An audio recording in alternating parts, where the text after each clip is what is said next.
dudes. How you doing? Welcome back. Today we have a Wrangler. Oh, what is my screen doing? I don't know. Okay, I think it's fine. It's fine. What's up? Where's my coffee? Oh, shit. I just need to will it over here. But it's not here. Did I change it? I think I changed it. It's been a second since I did this. First. There we go. Haha. We've done it. We've done it. Lucky monkey.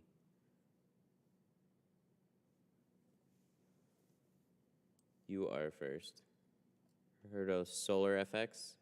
Tiny films? I don't know if I've heard of their tiny films. Yes. Yeah, Solar FX is a decent size company. Yep. Good stuff from what I hear. They get a lot of choices.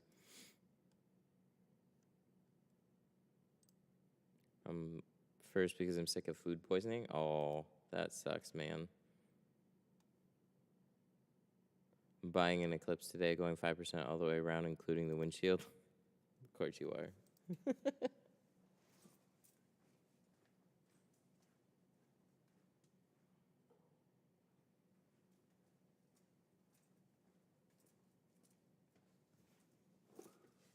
Do snail trails cure and eventually go away?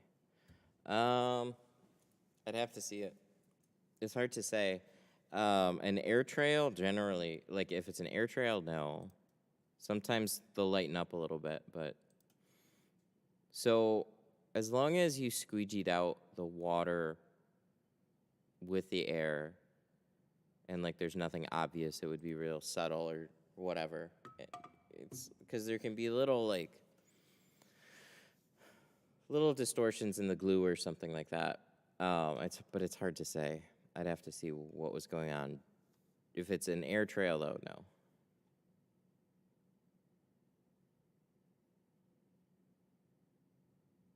Had the ceramic done on my Ram. The shop said they couldn't do my windshield because it's the new generation Ram. Because they haven't watched my videos, apparently. I will try and hammer this home.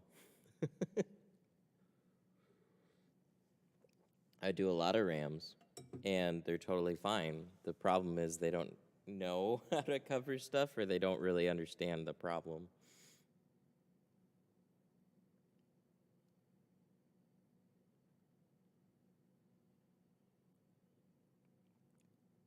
What's up, buddy? Over here tinting live, too? Hi, T-Town. Trying to no washer, but having fun. What? Yeah, so they didn't realize that there was tint already on the front doors and the windshield. So we're gonna keep the windshield, we're gonna do a strip on top of it, and then we're gonna darken up the sides. So it's actually not a big deal. But it was kind of funny, like I see it, but you know.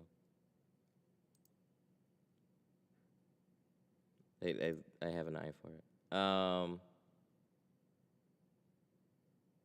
I told them about BCM, even covered it with microfiber, still wouldn't touch the windshield. What a shame. Yeah, they probably had a bad experience. That's usually what that means. Somebody screwed it up and then they're like, nope, we're never touching them again. Sorry. What a bummer. There's cars like that, but when you know exactly and you can point to it and go, this is the problem, make sure everything's covered, like they're not as scary. But if you can't cover something properly and you're kind of just taking a gamble, I totally respect it.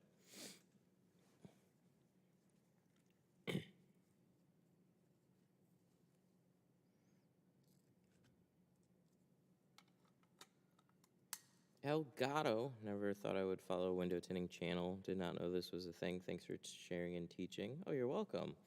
I appreciate that. I also like Elgato,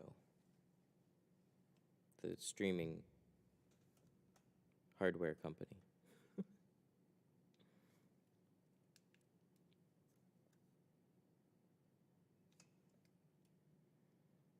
Getting a Supra, what percentage do you think will look nice on that? I like to hover around anywhere from 15 to 20 on the sides and the rear, and then if you want to keep it dark, do 35 on the shield. If you want to keep it a little lighter, do like 40 or 50.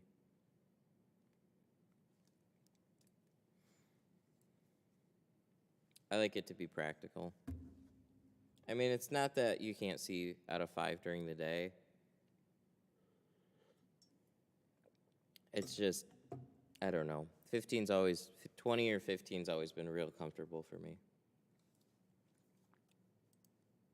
At all times.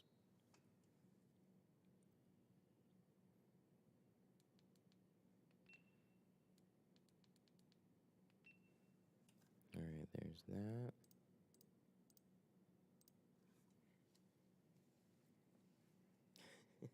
I have one of those. Is it this muddy currently right now?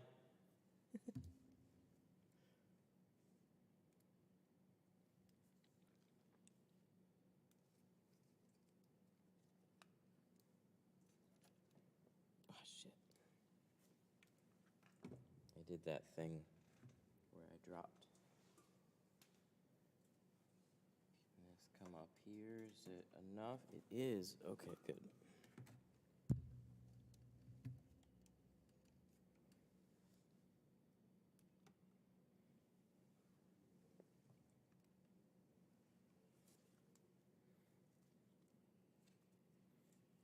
Mine's much older and bigger. Nice. Aren't Wranglers the easiest to tint because of flat glass, no curvature? No, actually. There isn't much shrinking, sure. But the seals and the contours of the windows make them a little bit tricky, and I can explain why. Some of my worst experiences were on Wranglers.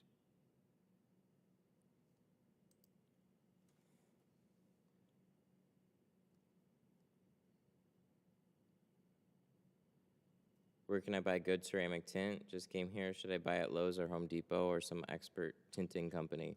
You're not going to be able to find ceramic tint at any of those places. Sun Distributing, Tint Depot, Tint Stuff.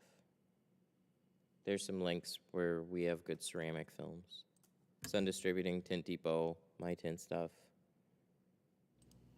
All right, we're gonna jump into this one.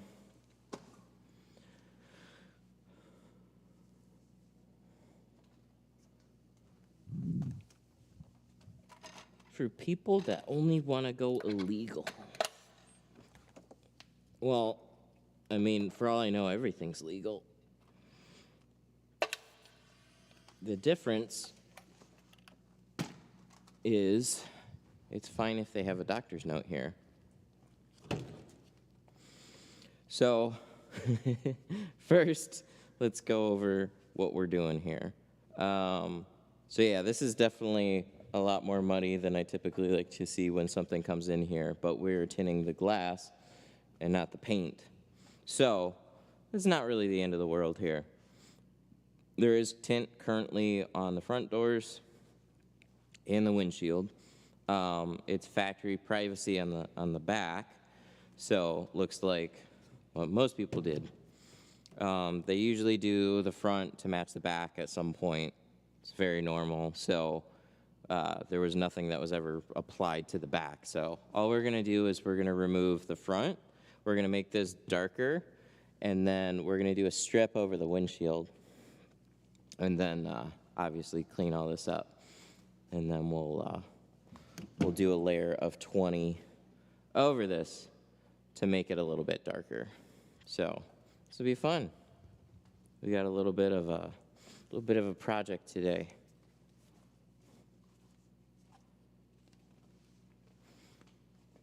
Do the seals on the Wrangler affect the way it cures? No, they just affect the installation. You gotta charge more for it, being dirty as hell. Why? It's not that bad. So, yeah, the outside's a little rough around the edges. The inside, you'll see, it'll be fine. Or maybe it won't. But let's take a look at the seals. That's actually not bad. Usually they're way worse than that from mudding. You pulling panels today is 6 bolts? No, ew, what? That's too many bolts. I'm more of like a no bolts type of guy, you know?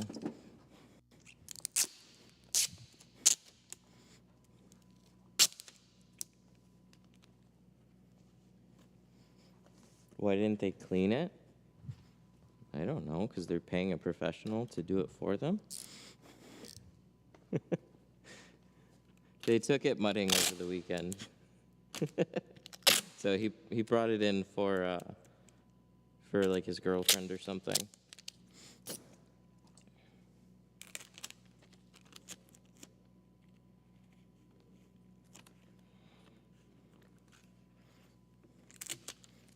It's funny. There's a lot of people that are like, you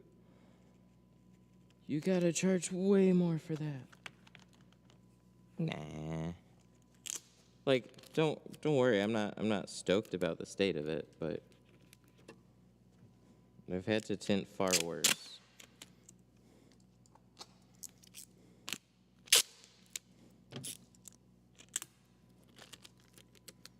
We might even use it as a peel board.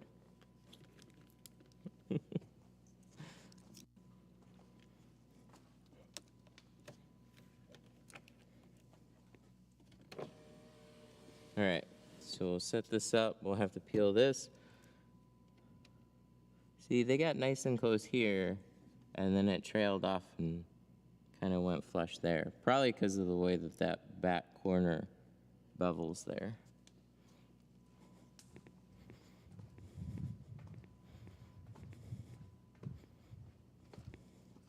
What's the hardest back window to tint in the history of cars? I don't know, some probably old split back window from like the 60s.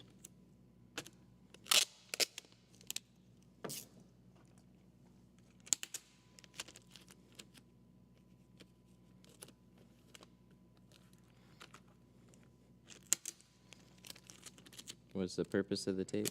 Brand new seals. That's what we're doing.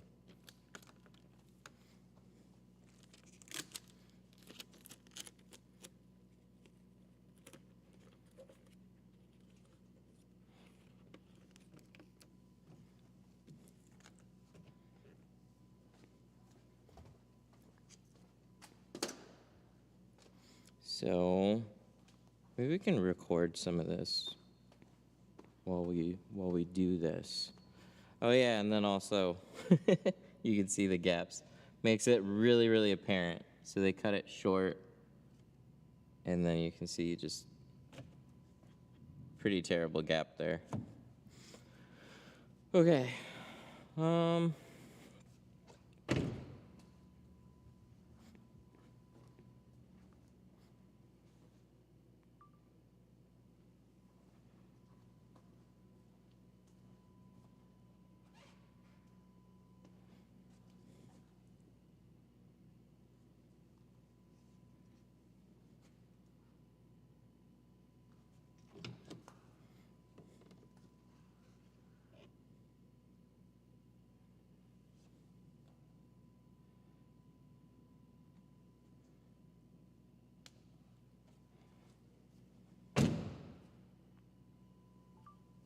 Okay. So we'll make a video about it too, because this is, I think, always helpful to see. But the thing is, there's basically already a video that's going to be very similar. It's just the amount of dirt that's on it right now is very different from what a lot of you guys are used to seeing on this channel. It doesn't mean like every dirty truck that you're gonna get is gonna be a cakewalk.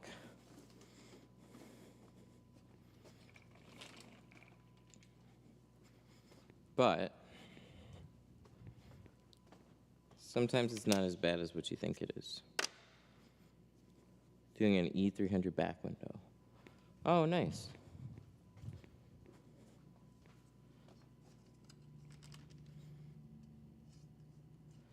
So we're gonna try and film some of this, so this makes sense. Mm-hmm.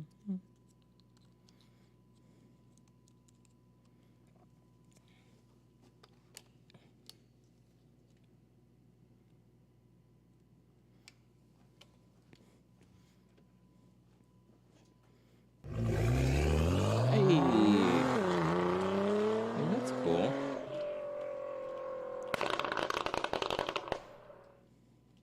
Truckin' Stacker super chatted $9.99. First live stream. I've been watching your videos for a while too. I'm in the Warren area.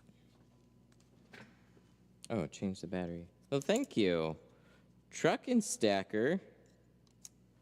Thank you for the 10. First live stream. I've been watching your videos for a while, though. I'm in the Warren area. Oh, very cool. Thanks, man. I appreciate that a lot. Good to have you. Jeep sweeps come out easy. I don't think there's a single sweep that you've ever said is not easy. If it's all easy.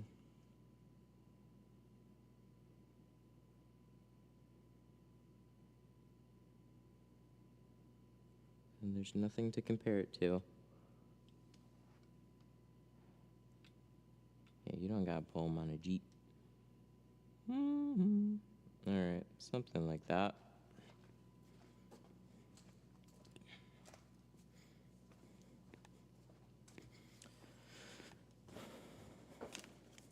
Dun, dun, dun, dun. We're gonna do that. Actually, we need, what else do we need? We're gonna cover the inside of the door panel.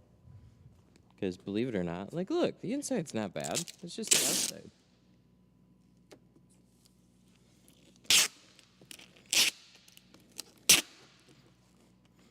Does window film expire after sitting for a long time? Not that I've ever noticed. You should be okay. I mean, I always wonder if there will be a, like, because I've seen tint sitting on shelves for years and years. And it'll still be okay. At least, that's what I think. It seems okay, so nobody's proven anything yet. Okay, so we got this, we got that. We're gonna start recording, right?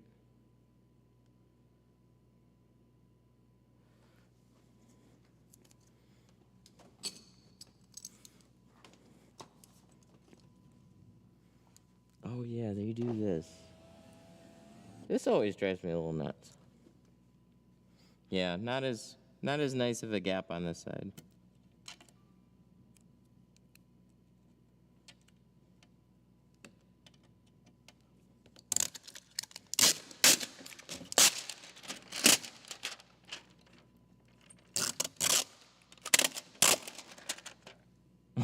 I'm so sad right now. I hate when it does that.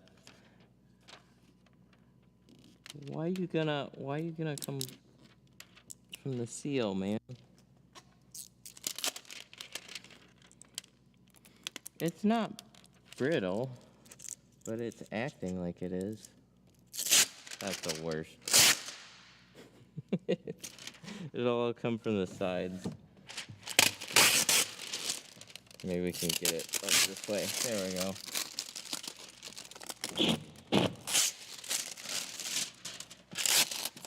And then we'll cut it off at the pass.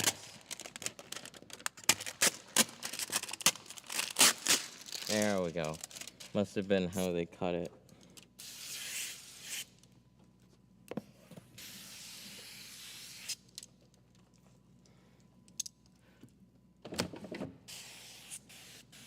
But yeah, we have a video that we just posted on how to keep your sides clean.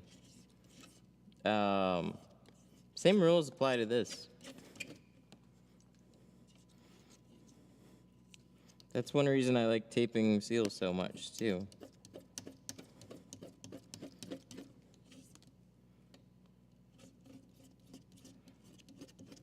Just helps you manage more of this stuff.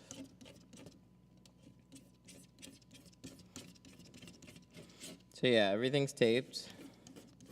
And then we're just gonna go through. Ooh, I know what to do.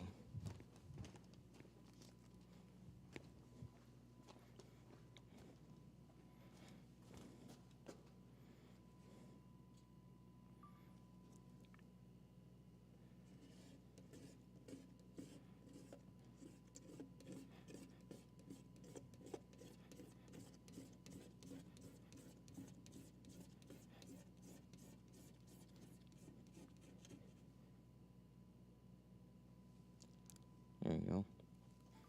Get some extra footage. Because we're actually not tinting. We're trying to film videos live. That's what we're doing.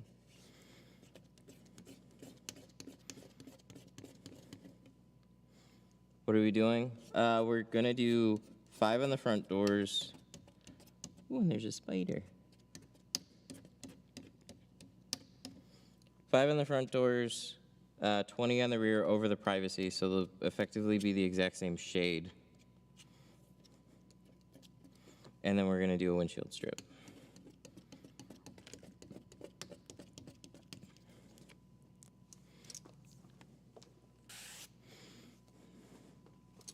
Be gone, spider.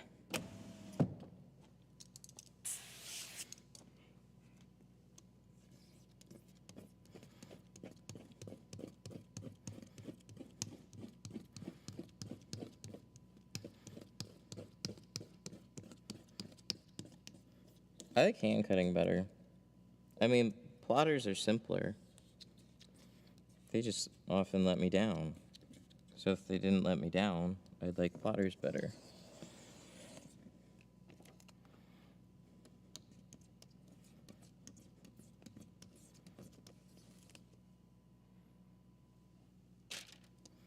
Yummy.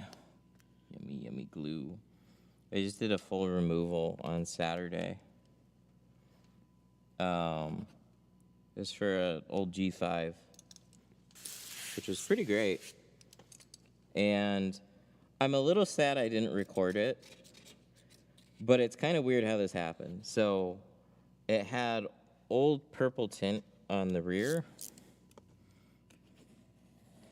And if you spray Windex on the old purple stuff, it'll usually just completely dissolve and like disappear. Where ATR will like gunk up your glue, but it didn't work on the sides. It only worked on the back window, and that's the only time I've ever seen it work. It's like the weirdest thing. On new glues, it doesn't do that with. On like old purple shit that have been sitting on the window for a long time, for whatever reason, sometimes Windex will just make it completely disappear. It's magic.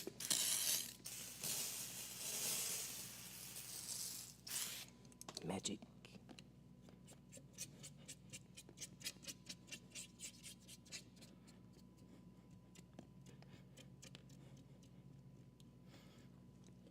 How do you deal with the big air pockets when you're trying to install a 2-stage? You'll pull back the seal and you'll let all the air out.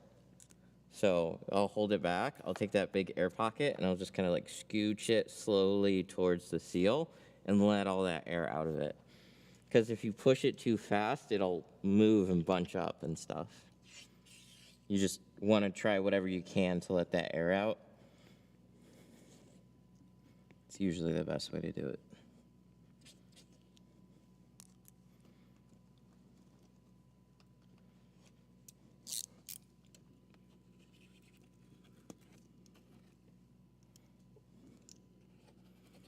how you get glue off the rear, use an adhesive remover.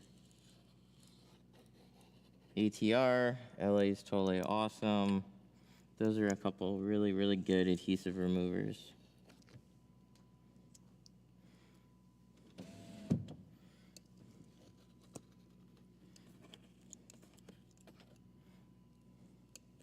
What does the tape do? It helps keep everything clean.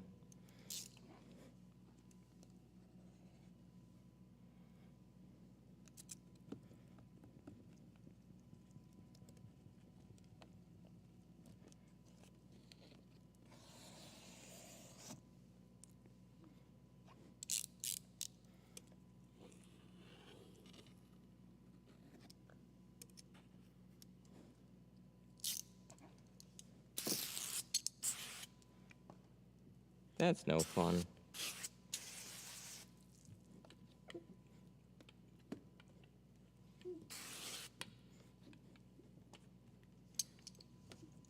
Yeah, I mean, I've had that too. You'd be surprised how many spots dirt can come from that you don't really expect it, but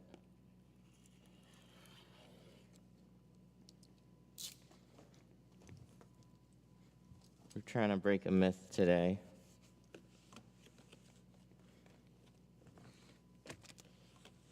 See all this up here? We want to avoid drips and stuff. That's helpful. And then as far as the exterior goes, I mean, I'm going to wipe this part off. And then obviously the window off. But as far as like most of this paneling goes, like,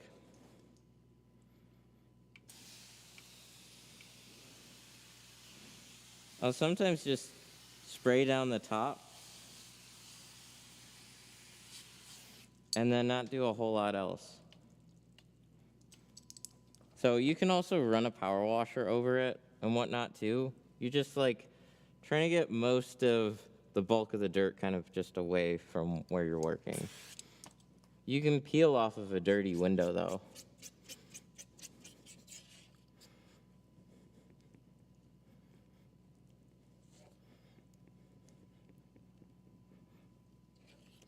All right.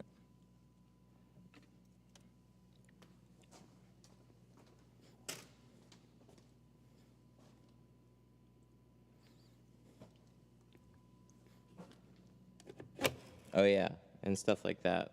It's helpful to move that out of the way.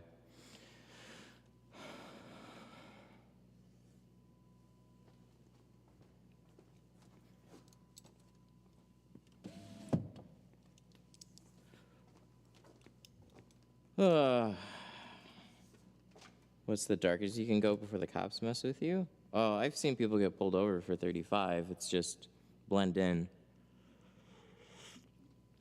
You're not allowed to do fun things. So if your car looks fun, you can't have it. What's the biggest issue you see with people learning two-stage?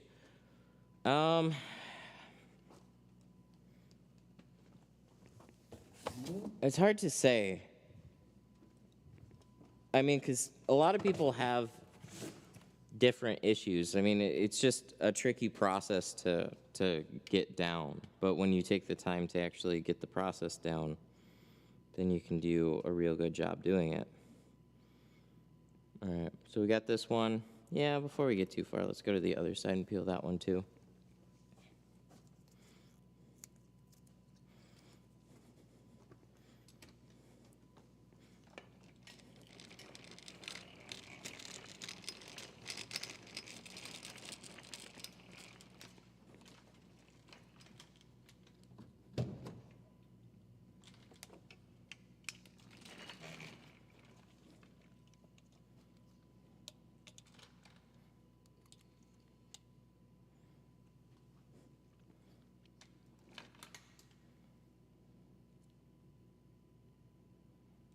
Yeah, something like that.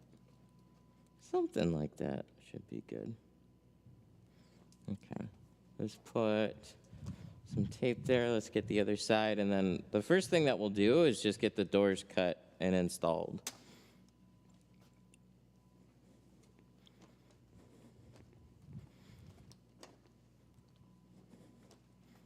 No, we're doing the whole thing. Every window's getting some tint on it. We're just going to take it one major piece at a time, though.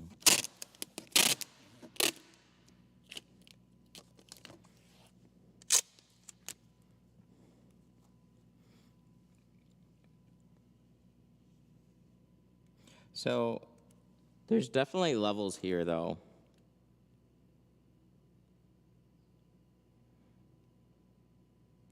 So, nobody take this as an open invitation to bring me some garbage vehicles.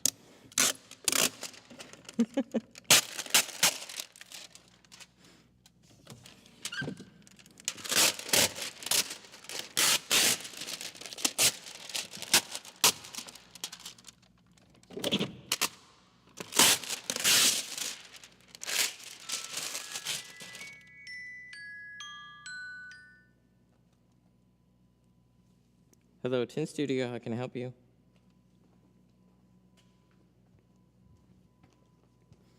Hold music? You don't call me and then give me hold music. That's like the worst.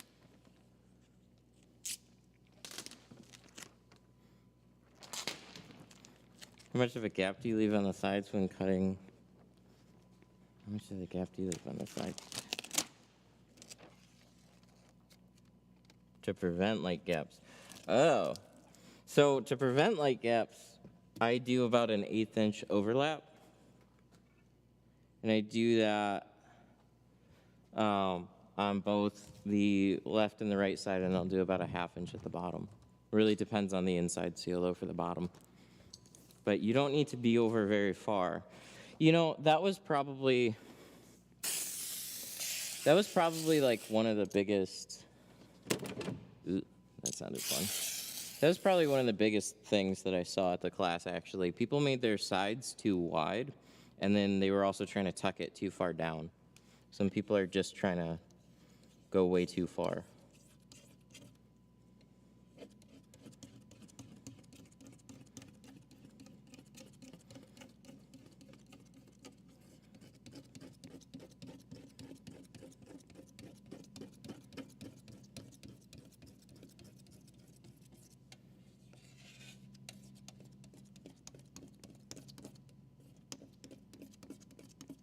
So for removing glue, all we're using are 1-inch razor blades. You can use carbon steel razor blades for it. We're just scraping over the surface of the glass though.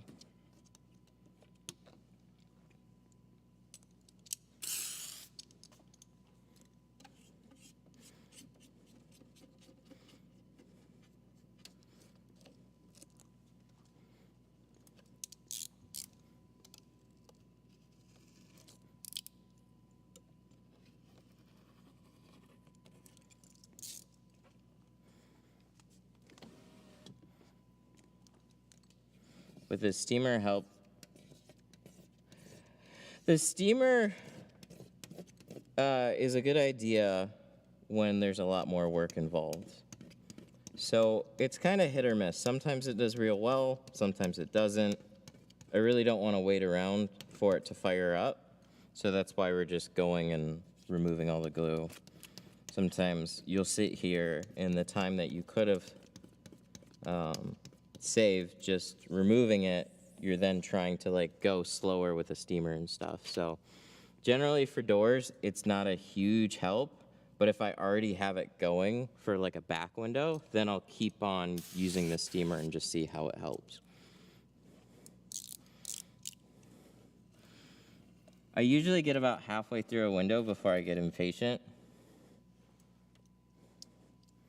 And then I just yank the whole thing off.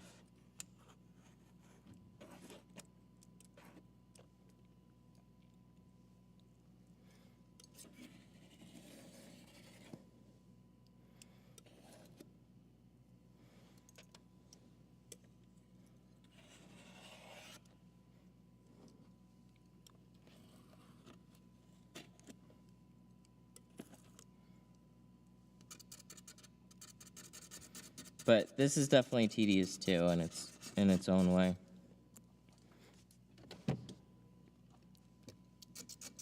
Especially when you're not rolled up all the way.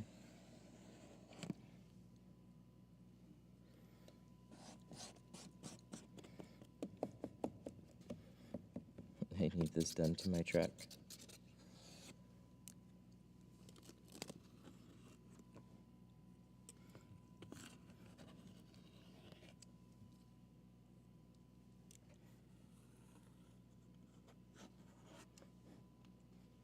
Have you thought about using a blade holder? Yeah, they annoy me. I've thought about a lot of things.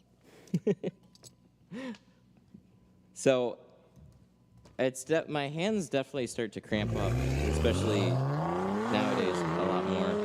So I might have to, but I never liked changing blades out of blade holders. I just grab a new razor Daniel blade. Rayner super chatted $4.99. Gingatom gomg. But gotta make the bucks. Oh, shit. Daniel Reyna, thank you for the 5. But gotta make the bucks. You got that last part. Thank you.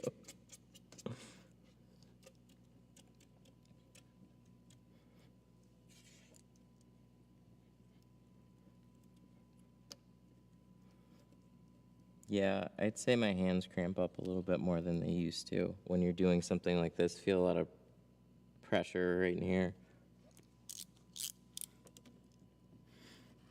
I don't like blade holders very much, so if I have to use them, it's not going to be because I like to.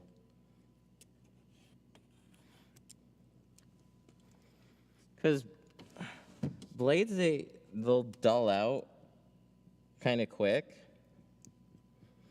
So it's actually helpful to start one way, flip the blade around, go the other way.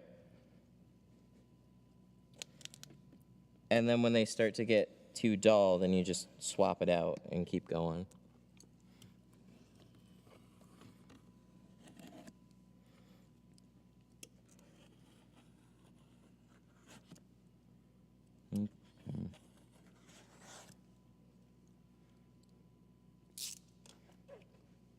Neat. So we're still going to try and clean that a little bit more, but the bulk of it's done. How long does a blade usually last? Maybe like half a window before you have to flip it around or do something. It depends on how much glue you have to take off, but I'll typically use a couple razor blades per window.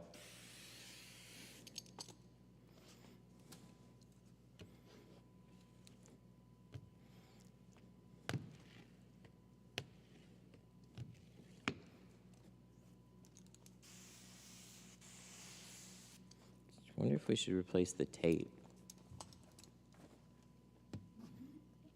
I mean, nah, probably be fine. I need my car tinted so bad. Then get it. Schedule an appointment and get your shit tinted.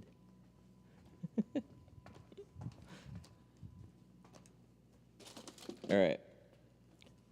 Probably gonna do these individually. Jeeps still are funny for me when I'm cutting them out. They're flat, but the windows are a little bit more pronounced. Like just the framing kind of gets in the way a little bit, and there's an interesting curve to the back of it. So where are we gonna put that thing? Let's take it back around here. Come here, camera arm. Whee!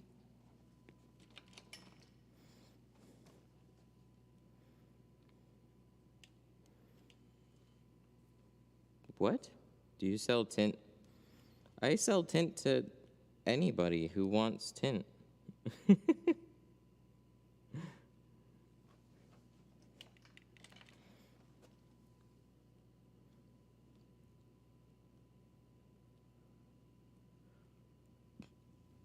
All right. So there's that. We got 20%, which is the wrong roll, because we need 5%. God, I'd be really sad if I did 20 on the fronts, because I always do 20 on the fronts. There we go.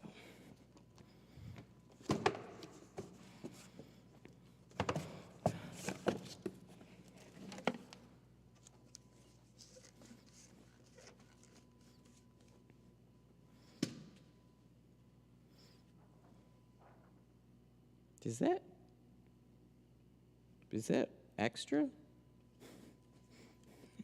That seems like a lot of film on one roll of film. I don't know, maybe that's me. Maybe it's just a weird day for me. All right, let's go ahead and record this.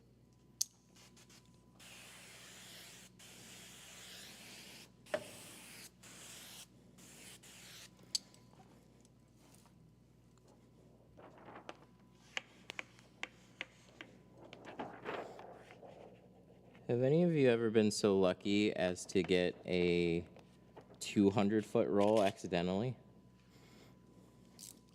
I don't know what it is, but that's happened to me. It's very rare that it happens, but it was pretty awesome. Then you get double the film for the same amount of money.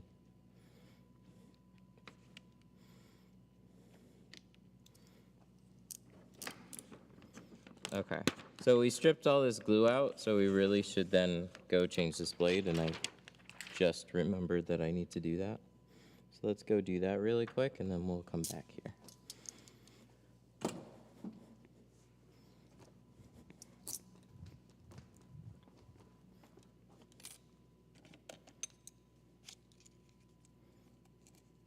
Do you know which rear glass to be careful of? So with the peanut issue,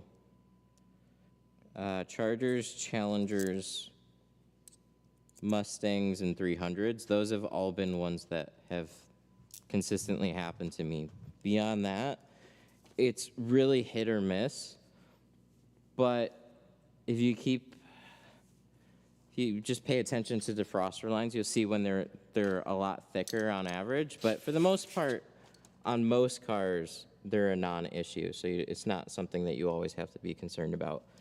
If it happens to happen, then just adjust when it does happen.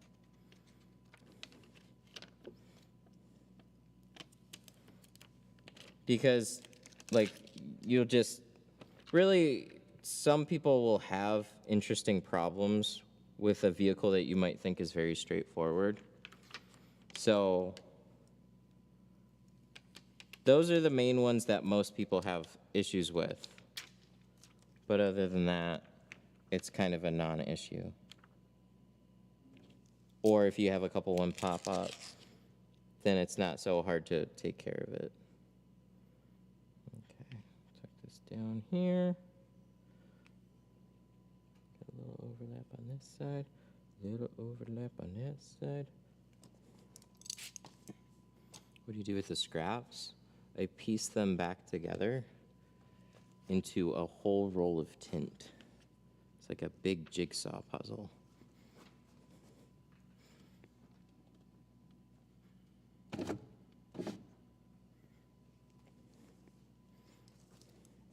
Okay. I feel like I need a stool too. Because if I can...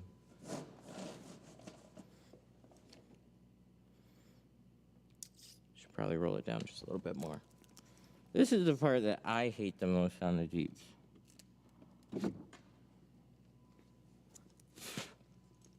It's because I usually cut this way, and then it bumps into the mirror. So for me, this always gets kind of annoying too. But I don't know.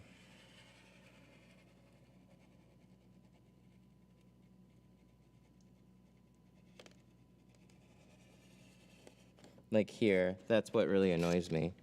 It was because I always stop right there because I can't get any farther. So let me try and just get a better angle on it.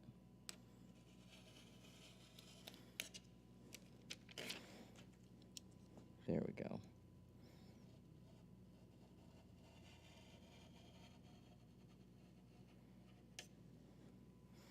Ta-da! And then the other problem is this back corner here. I'll usually overshoot it rather than undershoot it. So, there we go. Let's cut pattern. Let's round some corners.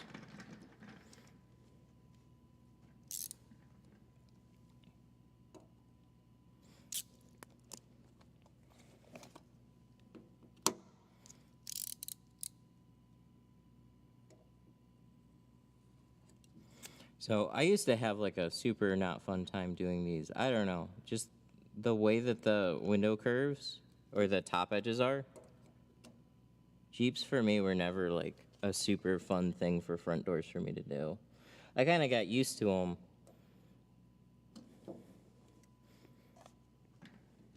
But you think that they're super flat and simple, but then they're just wider sealed and all that.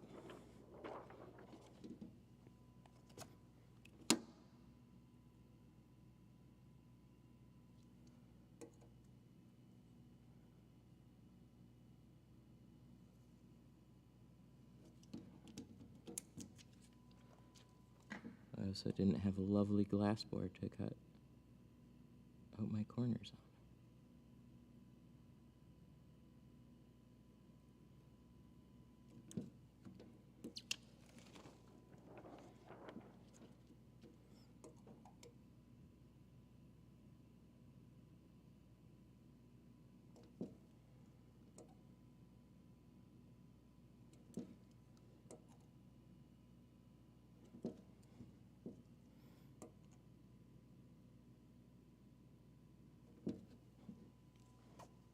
Let's see how that looks.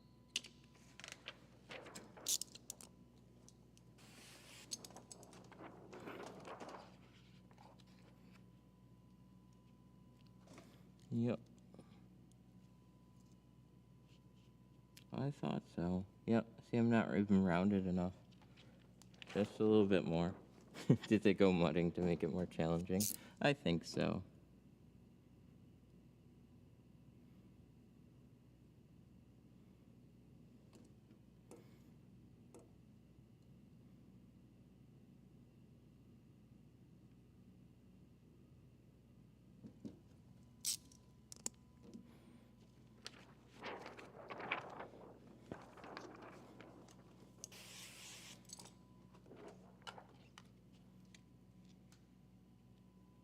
Looks good.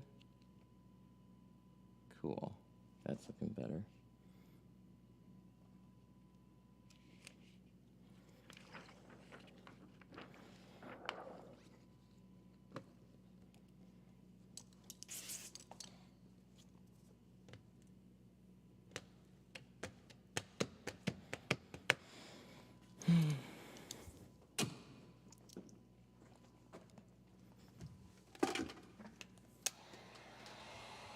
So even though it's a flat window,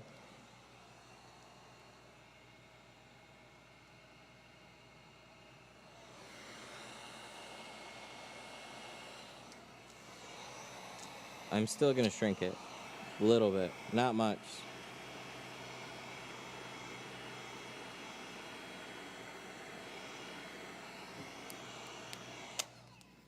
Just a little tension on it, that's all I want. So let's see how the rest of this looks. Good.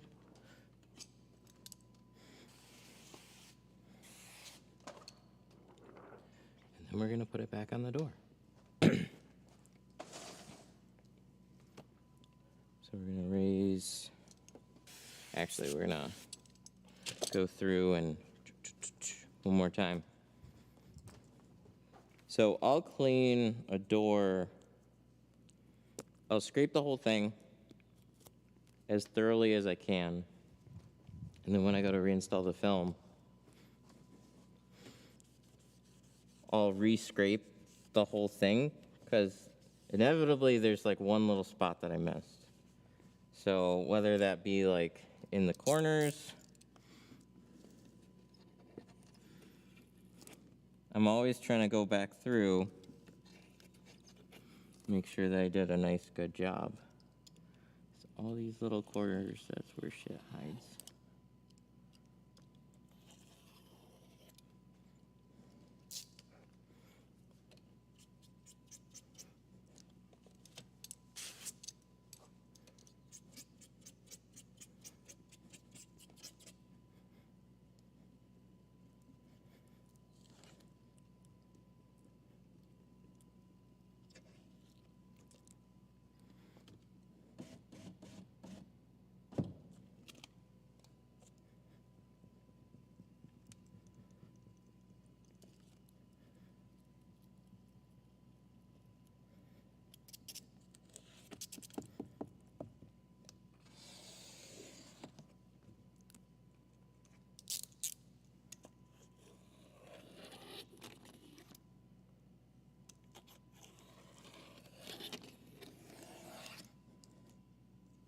Good. Yep, seems like it's really good. Still nervous. Always nervous about random little glue bits somewhere. But as long as we knocked out all the glue, then everything's okay.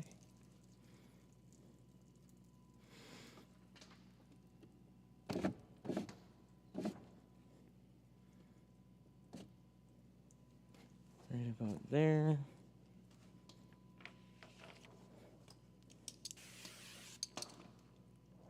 Sounds squeaky clean? Oh, I hope so.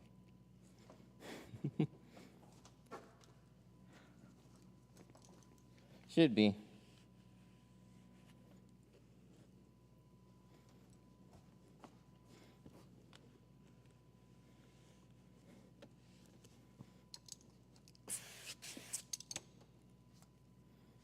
All right.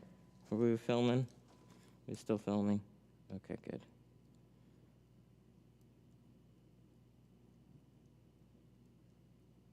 Good.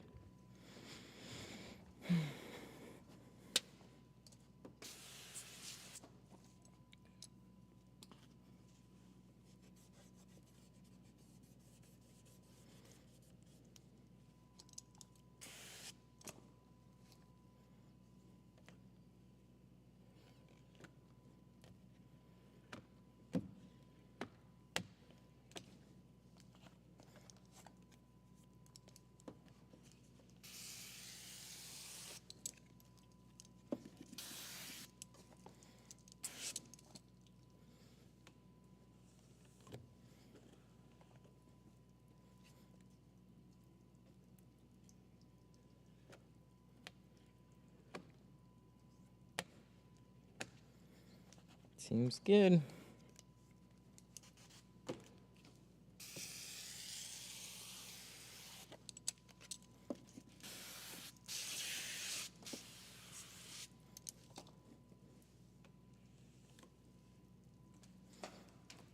How's this side? Good? Good. Let's put this away. All right. So the thing about peeling it too is that I'll peel most of it in this like void here, kind of like gapped over the window. That's helpful to do. Not like 100% necessary, but helpful. Just be conscious of how much that you spray along that top edge. Because when you peel window tint on a dirty door window, the tint isn't magically going through anything. It's resting on top of it.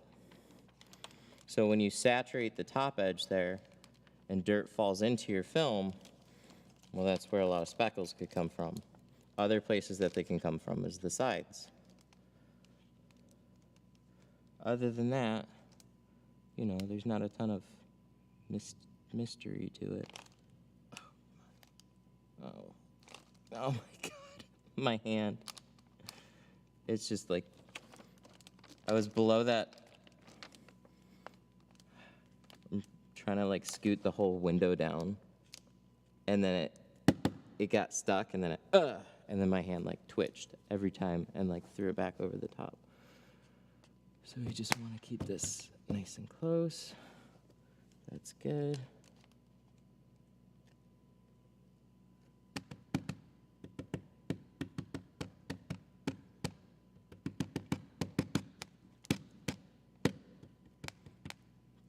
grip.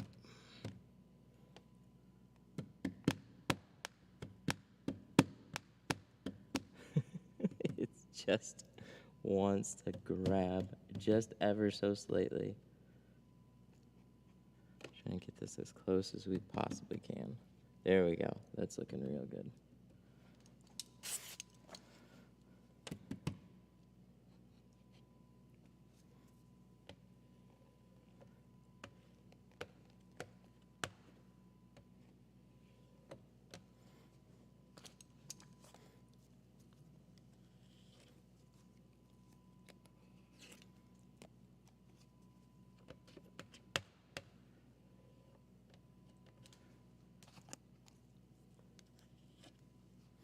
Look at that.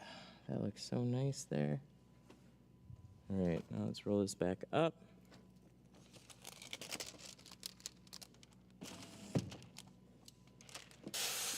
And we're gonna flush all this out.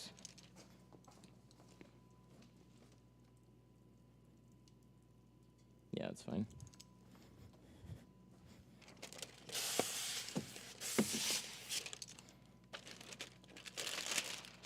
Peel this.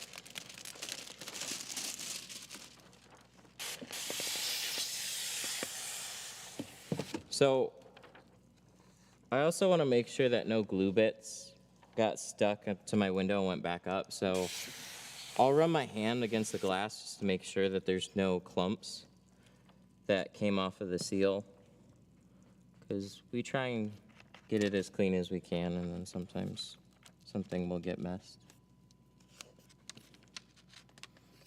Tuck it into the sides here. Pull it up off the bottom.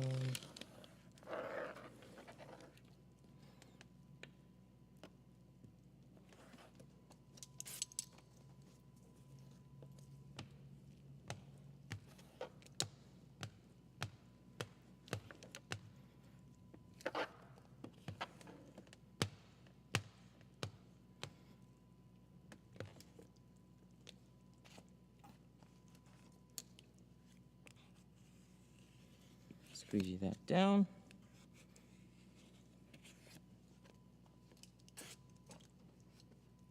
Yeah, they're seat covers.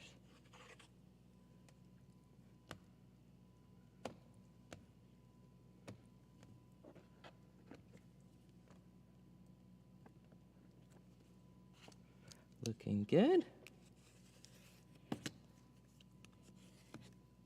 All right. I think we got one of them done.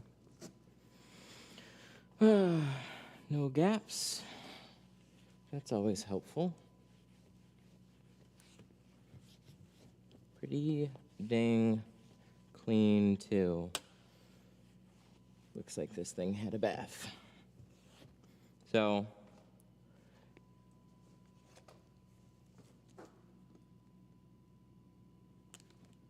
nice. There's one there. Got a little one there. Whew, that is squeaky clean.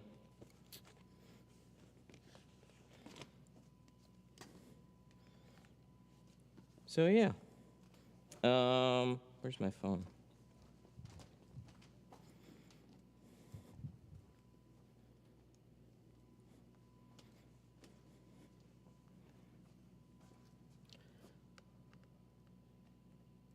Come on, come on, come on, come on.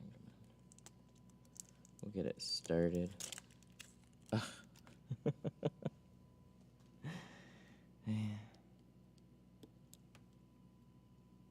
Is it easier to take the door off? I don't think so, because I didn't take the door off and we're basically done.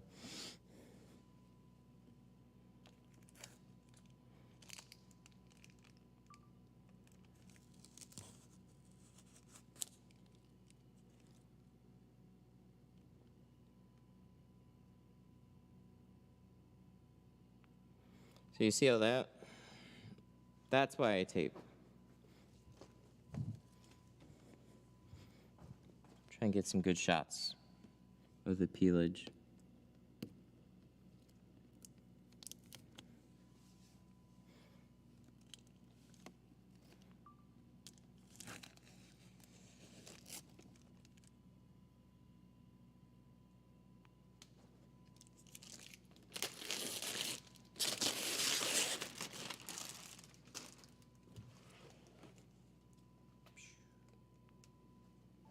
Nice.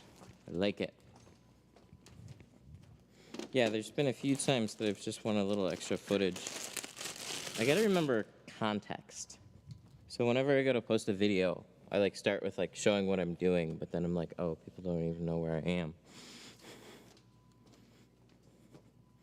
Cool. So one side done. Now you have to come over to do the other side.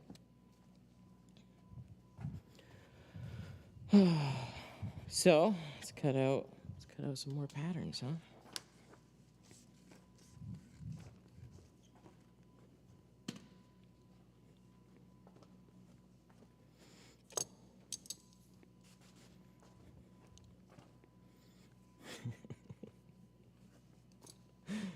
See, this part is funny for me.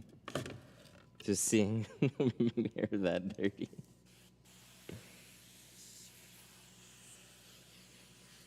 All right. So we're gonna wipe it back down. We're also gonna squeegee it.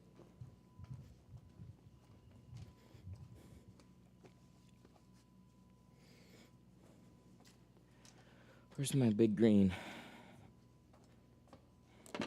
There's big green.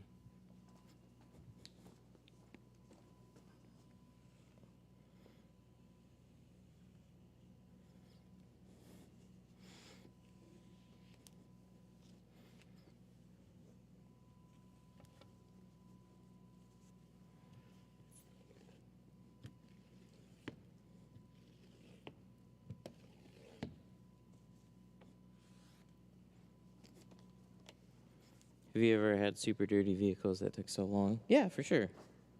There's different levels to this. So there's like, I mean, it's never fun to get something that's mudding because there's a lot of really small grit that can build up in a lot of places.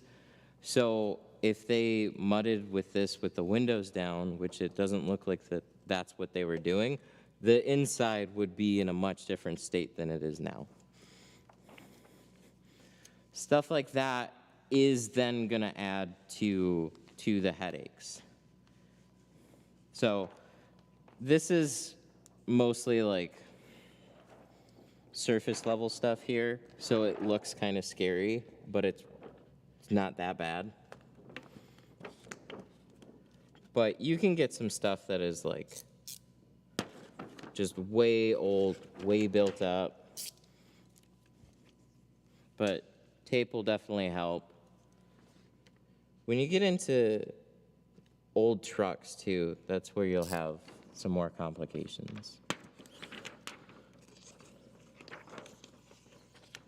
But you're cleaning and tinting the windows in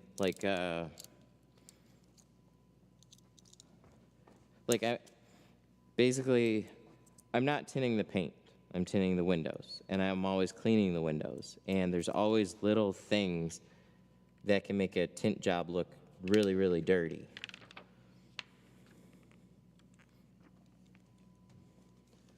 But if you take a little time to clean it, and your installation is good, like your technique is good, then you're gonna get a good result.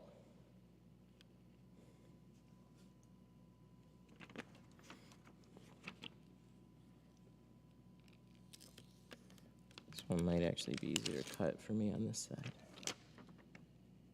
because I'm right-handed. Do some of your customers watch a stream? Mm-hmm. Yeah, some do. And they're nice too, and they'll share it.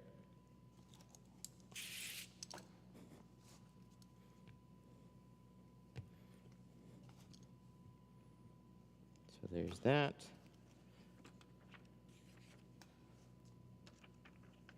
I'm gonna go get my stool. How much to charge on a rear window for a Honda Accord? Sometimes I'll price them just like I do full windshields, so $150.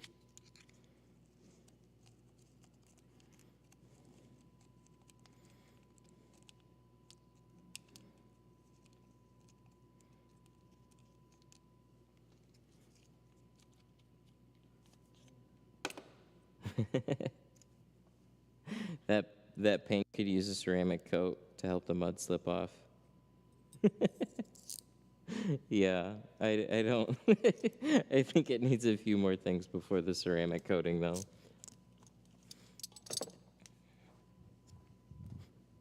Did you shift them more than you do usually?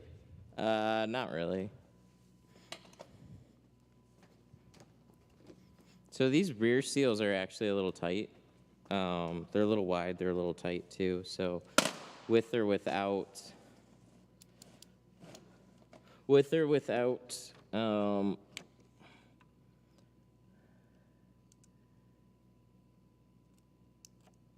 old tint on it and in the current state, I will still definitely take the time to tape these seals.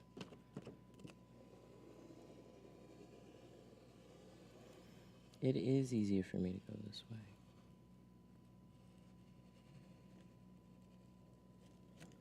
How do you know when to take off door panels? I don't know. I don't. Once in a very long while, when it's near impossible.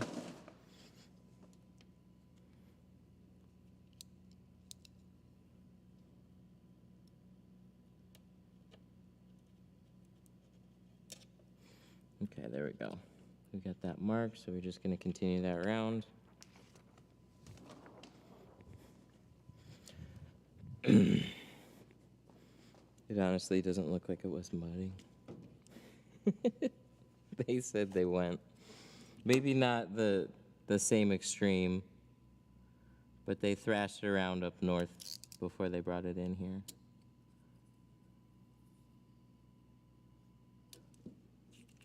It's, yeah, it's not as bad as what it could be. But what I've noticed is, like, we all see things a little bit differently.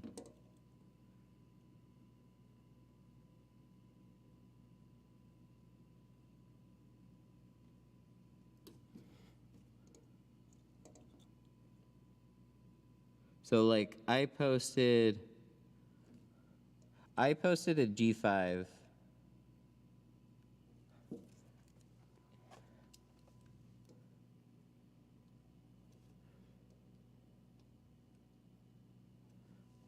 and the G5 back window, it's not that hard. But for a lot of newer people, that window is hard.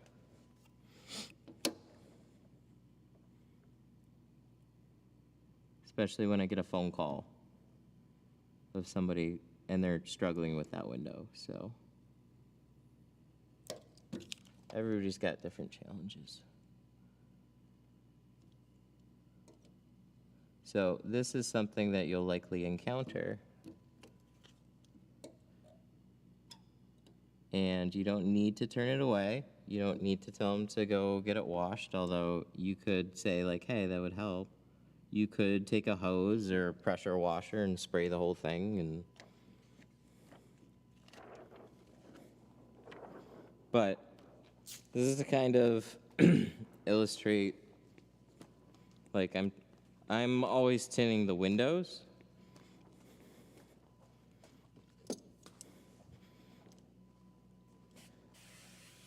I'm not tinting the doors. So yeah, there's like, sure, there's things that I kind of want to get out of my way, but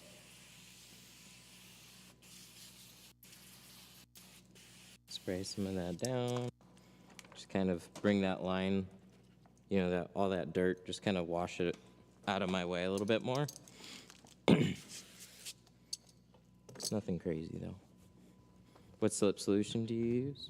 I use 1/4 Dawn and then 3/4 baby shampoo. I put about like 3.5 ounces in my bottle. So let me see, what do I need? Grab this. So again, we got to go through, scrape everything because this was tinted previously.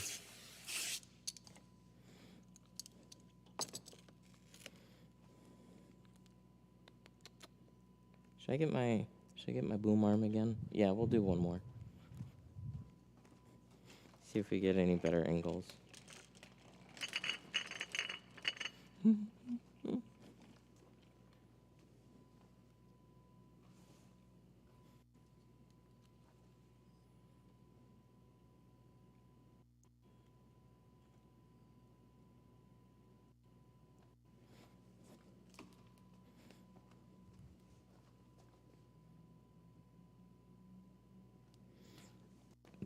What's the factory tint on these?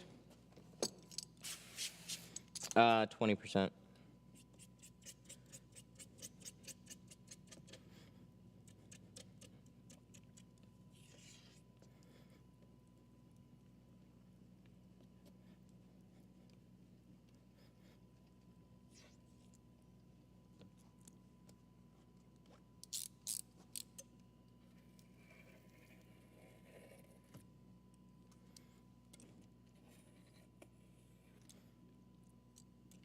You've never had any issues with Dawn since it's a degreaser? No?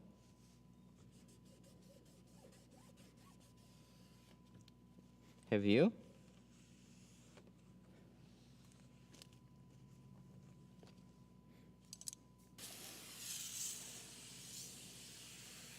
I don't know, using Dawn is like an old school thing. People have been using, like, there's two main camps. There's like baby shampoo and there's Dawn.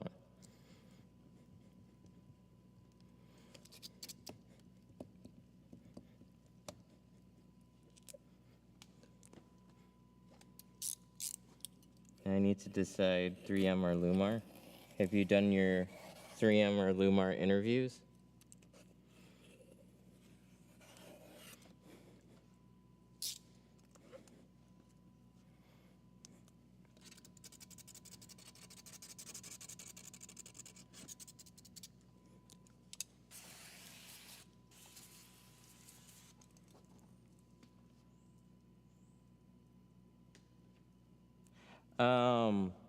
I've never used Dawn.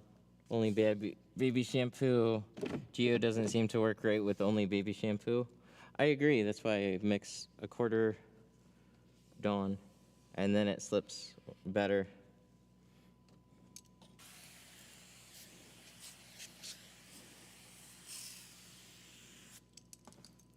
I've done nothing but looked at installers' websites. Oh, okay. Yeah. Companies like 3M or Lummar, they're going to want you to be kind of established. So get like decent film buy-ins. Honestly, it's not that bad. It's just they want you to be more established, so they take those things into consideration. Let me grab a new towel.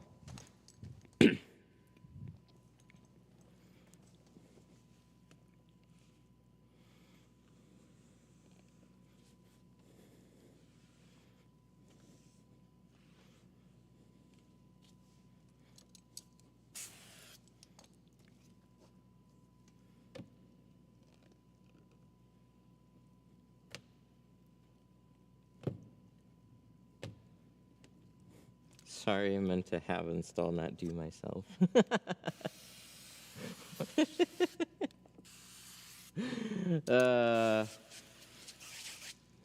I'm gonna start firing people.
Which Dawn?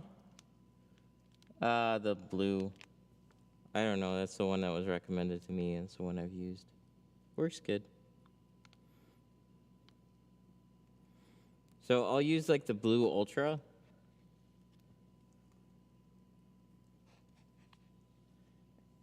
I use like what, like 2.5 to like 3 ounces of baby shampoo. Honestly, I think these last couple times I did like 2-ish ounces of baby shampoo and then like an ounce of Dawn. So the ratio is like not perfect, but. So another thing too is always spray off your tools when you have gritty windows, because there still can be little everywhere. So I'll always spray tools off a little bit extra, change towels more frequently. Just anytime things feel gritty, it's like any swipe, I'm always paying attention to like how gritty it possibly could be. And then gonna wipe it off, because that's where you get lots of little scratches if you're not careful. Or one big scratch. Usually it's one big scratch, not a bunch of little ones.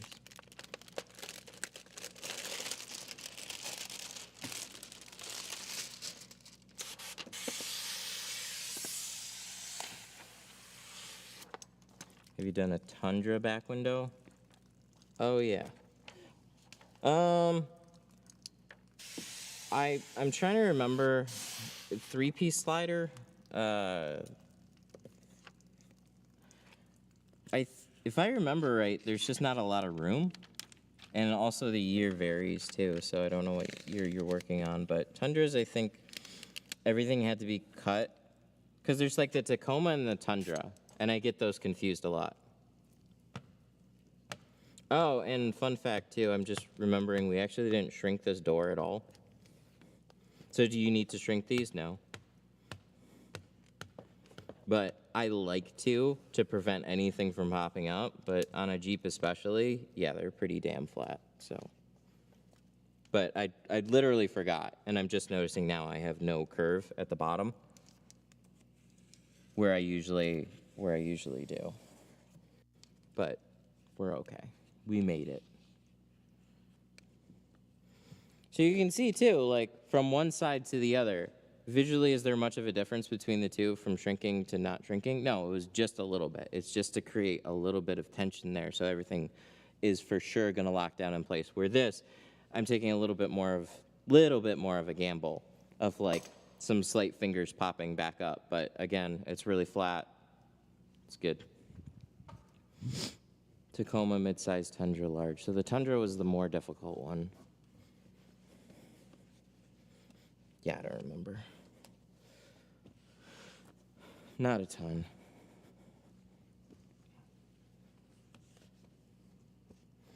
Look at that. What do you guys think? Looks nice? Ooh, very clean.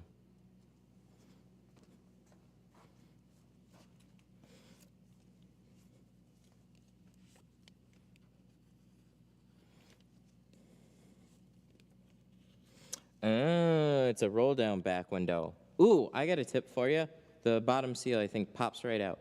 Roll the window all the way down, and then I think it's just a matter of literally going, and then that'll make your life easier. But Matt doesn't take out any seals. Oh, he just told them to take out a seal.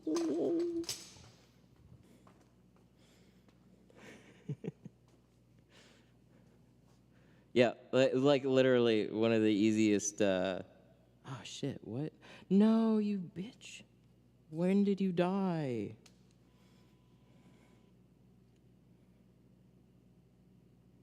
Oh, we didn't get any of the install. Oh well, we got the other side, so that's good.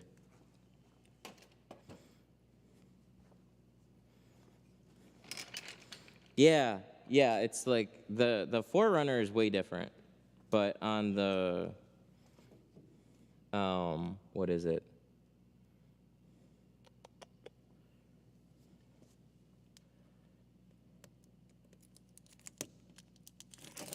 Sorry, I'm trying to remember. Ew, look at that. You see how gross that is?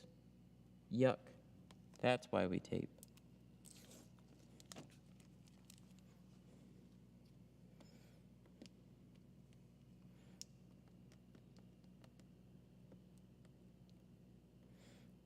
I sent you an email about the classes, about joining one of the classes in May or June, whichever ones are available. May is all booked up. June is the only one available. Okay, I'll have to check it. Thank you for letting me know.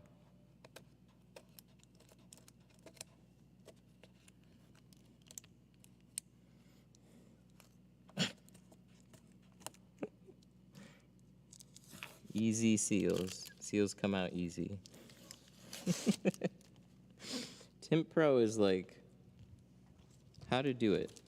No, he's got lots of videos on his channel. He tells people how to do it, which is good. I was going to make a joke. I was going to say, like, there's this meme that I always think is funny when people say how to do something and they say just do it, or it's just easy, but go into no detail on how to do it. It's always funny to me.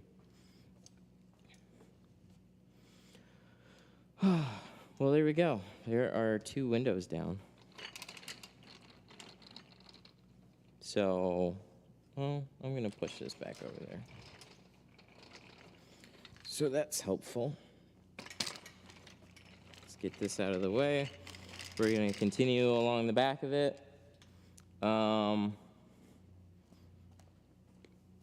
Now, for this one, this big Picasso, I think I might end up plotting this one.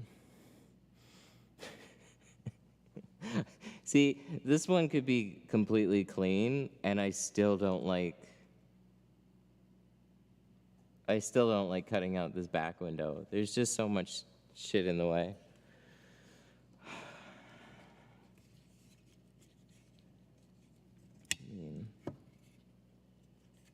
So usually I'm not gonna pull this. I think I might pull this wiper though.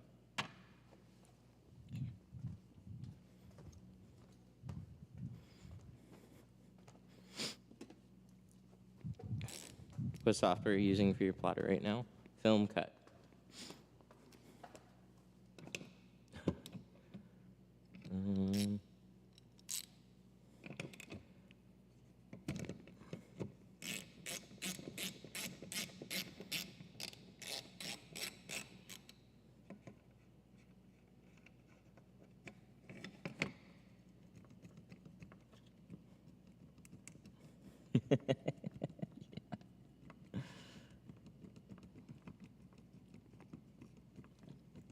I have to get one of those gear pullers.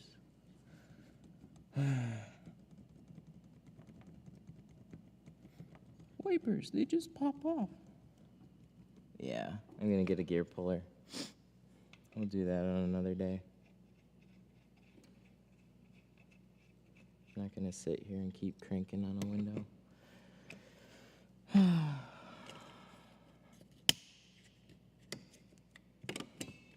Here's that.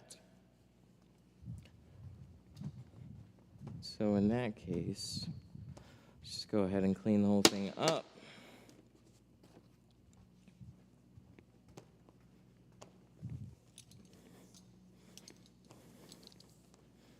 Yeah. So really, it does become a problem with lots of other grit. I'm picking this up, and this is all sandy now. So, well, it's okay for the window. Like, when you continuously drag your stuff through, like, concrete, dirt, and shit like that, it gets annoying. It gets annoying fast. Where did I put any towels? I got a bunch of yellow ones I guess I'll have to use.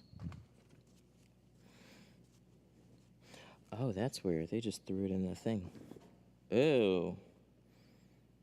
Okay, I see. I didn't know they just threw it in the basket. That's why I couldn't find it.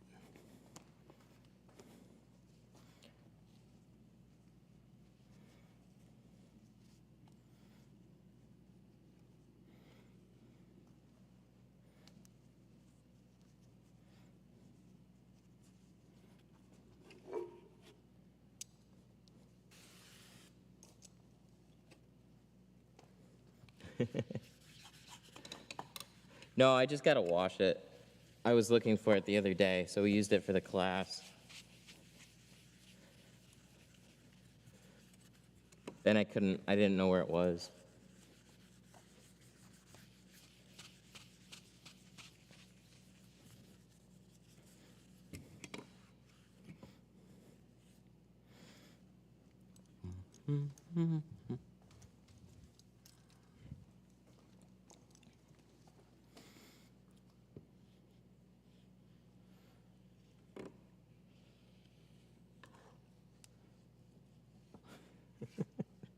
They put so much hardware on this thing. This is like one of the weirdest back window shapes I still have ever seen.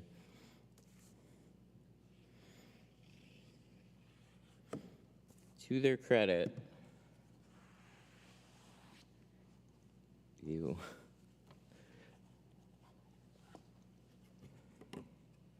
it's not, I don't know. Yeah, it's annoying.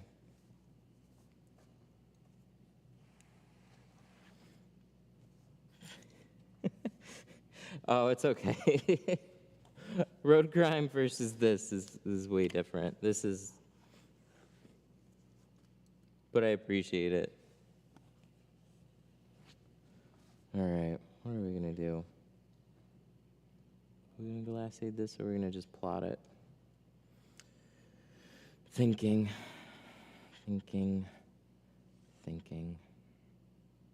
I would kind of rather just plot it, but I do have a 24-inch roll.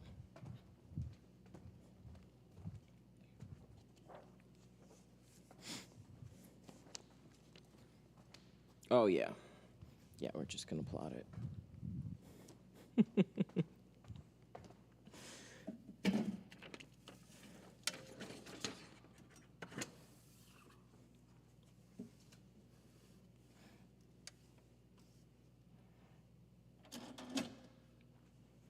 Wow, that is a lot of people saying just plot it. Okay, so we're 78 grams. We should be at like 60.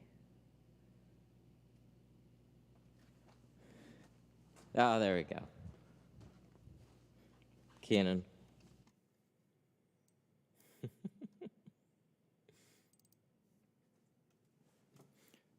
Selfishly, I like to see you hand cut it, but I understand plotting it. Yeah, it's just because you can't see much.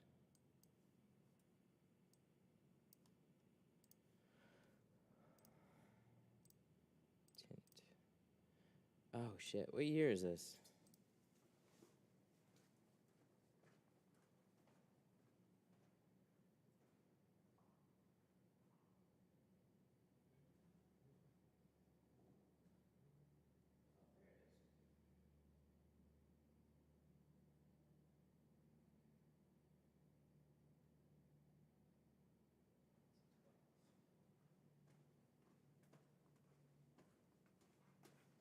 It's a 12.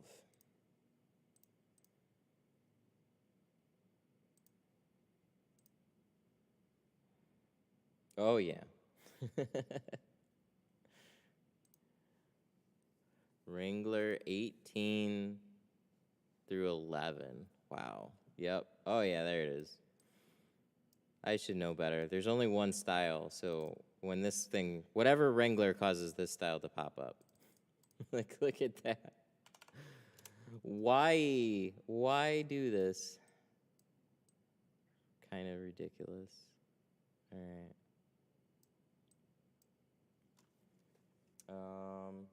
Should be good. Cut.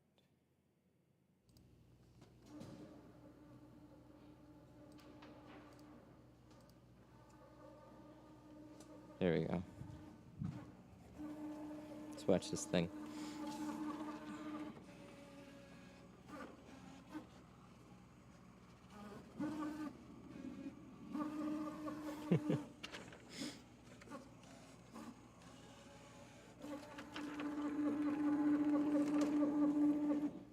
There we go. And then,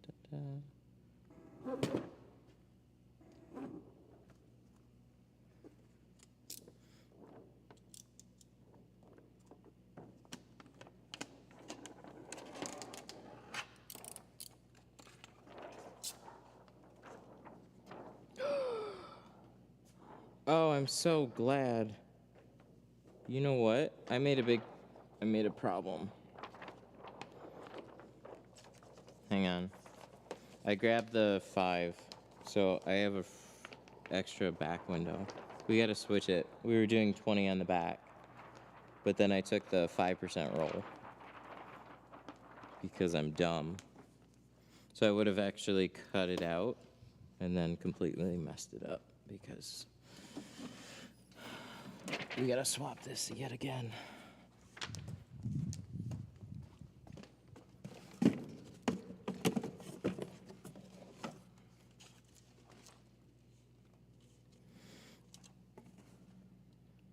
Okay, this is a, look at this. This is a, as far as I can tell, full roll, and then this is like a, I think they just added more film.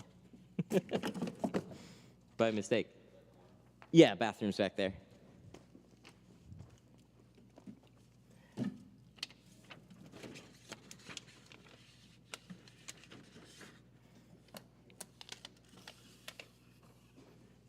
All right, let's put this back through.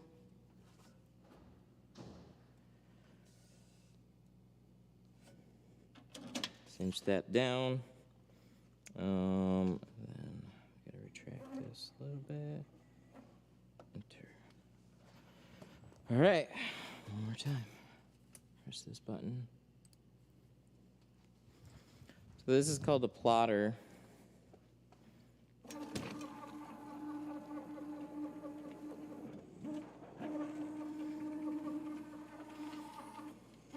So this is gonna cut out the window for me.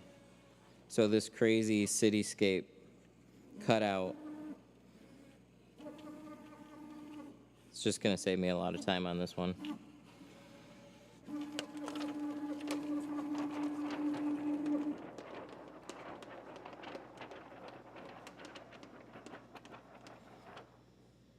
No need to shrink the back window. I gotta do it a little bit. I've done it without.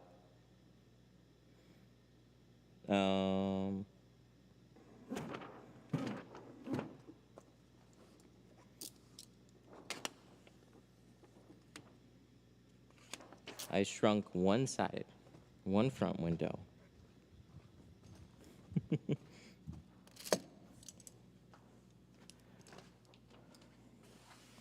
I'm just gonna snap it a little bit. So it's, like I said, there's a lot of grit. So any areas, especially, I'll show you on the inside, any areas that are gonna pop up, it's gonna suck in some dirt. What's up? Yeah, sure. Oh no, go ahead. All good. Your front doors turned out really nice. Yeah, I walked through the window and it was really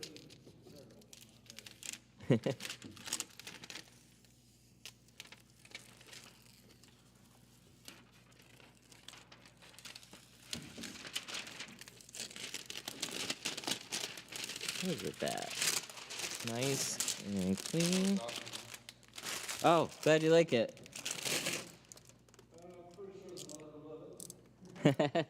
Sure hope so. How much did that one cost? That one is 17.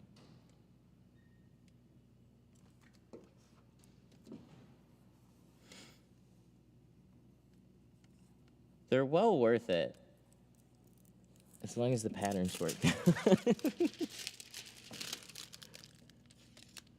But I've been really happy with the quarter windows and the back windows of everything that I've done them on. So wherever I need to use it has generally been pretty good.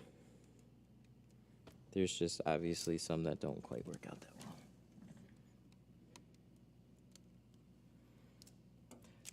well. Oh, I'm doing too much right now. So I'm just gonna snap it here on the board. Like I said, I know you don't really have to shrink it much at all, but in much the same way that I did on that door,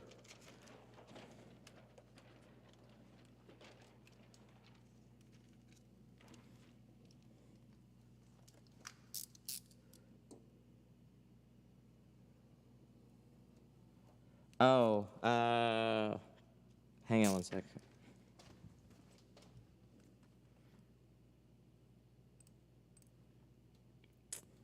What was it called? Plotter software.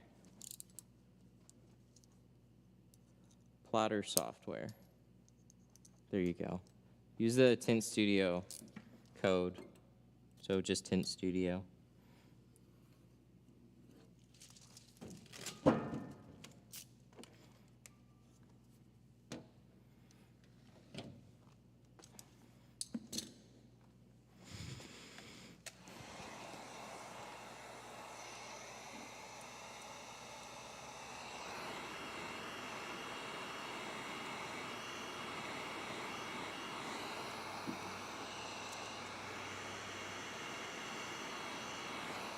Why do you pull out so much knife when cutting?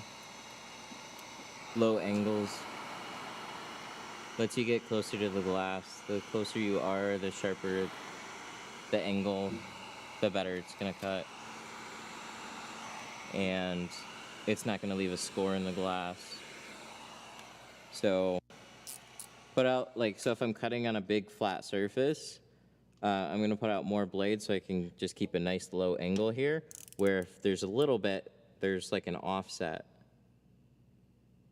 And then you have to keep a higher angle, and then you're gonna gouge the glass.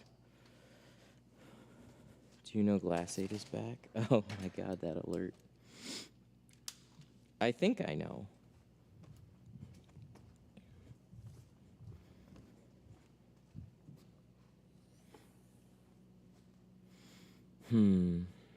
Just thinking out loud.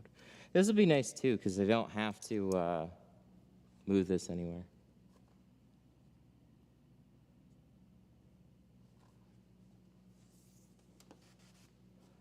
So, oh, super chat. So all the dust and the dirt here, that's especially what I'm concerned about. So when I get fingers popping John up Durantini on this super edge, chatted that's gonna pull in dirt. $9.99. Hey Matt, I've been tinting for a bit now, but I just did my first windshield install.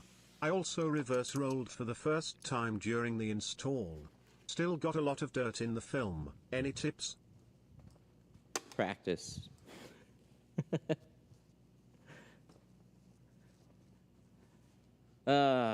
John with a 10, thank you. Been tinting for a bit now, just did my first windshield install, also reverse rolled it for the first time, still got a lot of dirt in it. Any tips? Well, it's the first time, so not surprising. It took me a while to really get the hang of it. So part of it is just repeating your process. If you followed the steps that I did, so that includes like peeling the liner in an organized way, just keeping control of that roll and getting it basically squared exactly where you need it to go as you're unrolling it, then your results will definitely improve. But keep at it. Thank you for the 10. It's definitely one of those things that like you'll get better the more that you practice it. So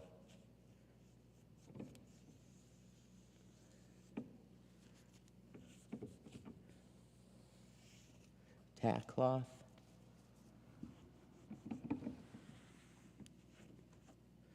Tack cloth would probably be helpful. I don't know.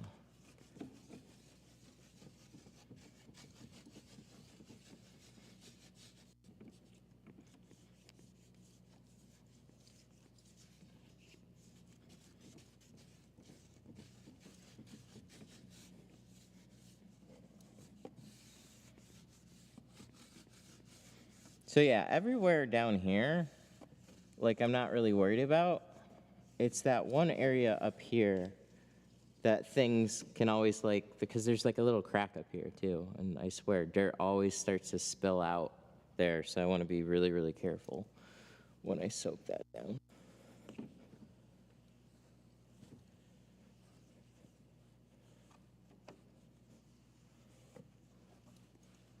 How do I clean the defrost? I'll just take a clay bar I just wipe it over all the defrosters, scrub pad if I need to, and spray them down and squeegee them off.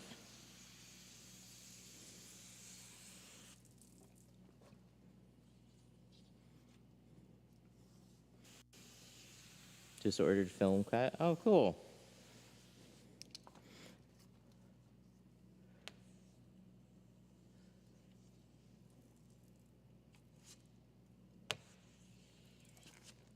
Yeah, there's definitely some good and bad. Been really happy with the windows that I've been using overall. I just don't use it much for doors, but that's with most softwares, so.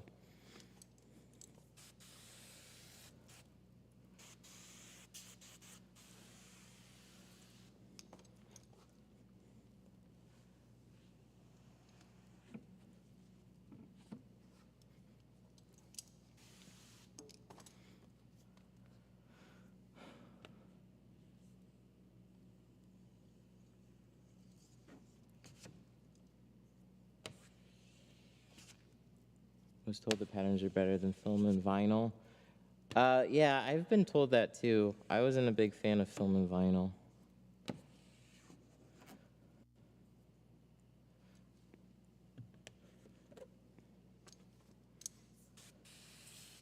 Why do some people do it with sandpaper? I don't know. Because they're weird. All right. Because they're weird. They're weird because they're different.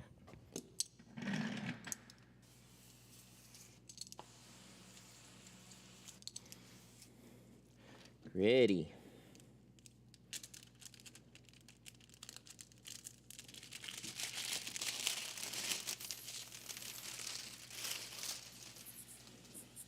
It's the most expensive film?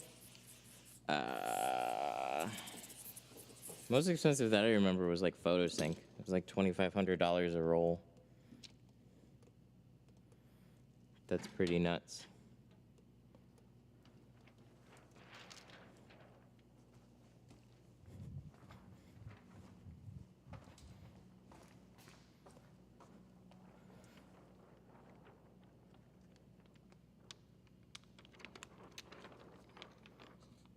Oh, come on. There we go. Let's just keep this back.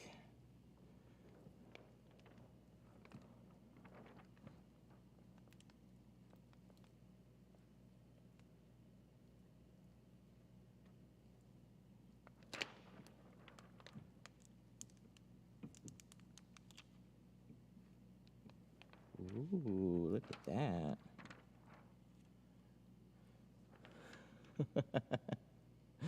Oh, that's beautiful. Big points. Big points in my book for that one.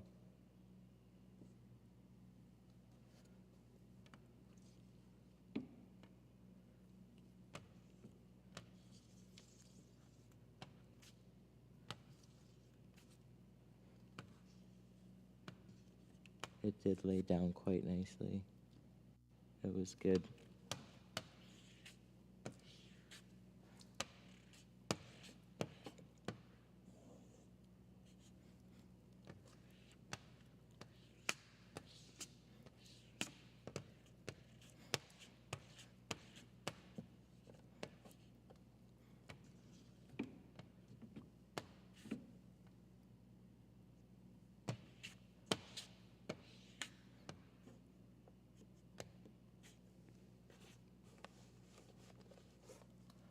Oh, I totally hand cut that. No, that was powder.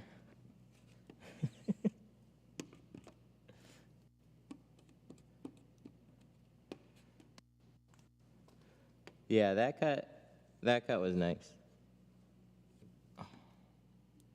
Very nice. Nice on that one, for sure. Whew.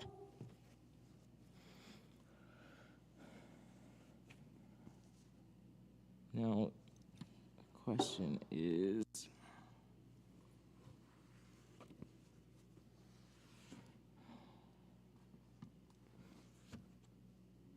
yeah, I was kind of worried about that. The way that I stuck it to the glass was not smart. There's kind of a clump in here. I'm gonna redo this. I'm gonna cut out another one.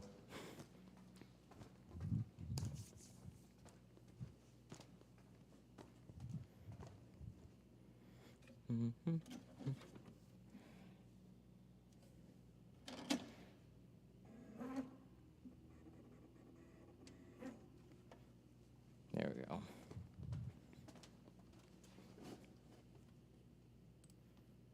And then we're gonna cut.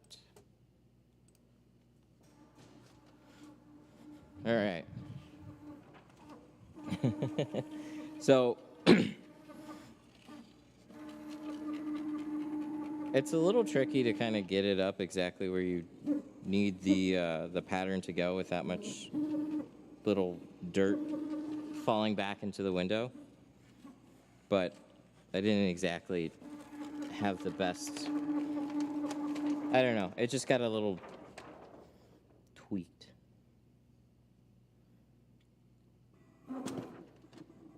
So we're gonna throw another piece on there. Not a big deal, especially because this is gonna go quick, like the first time.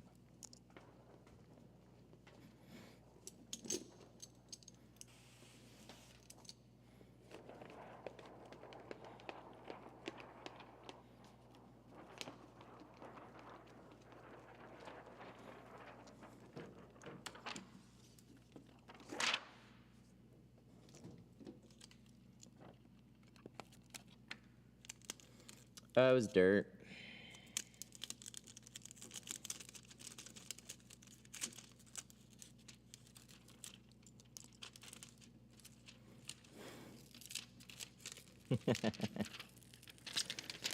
Yeah, I know it.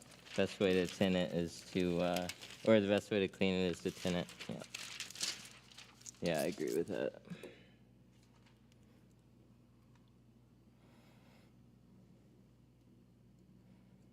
So I had it, just the way that I had it picked up.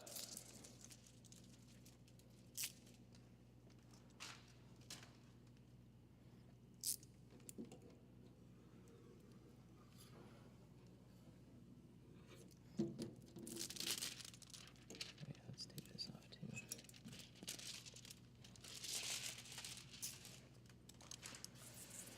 All right, same thing. We're gonna shrink it a little bit, not much.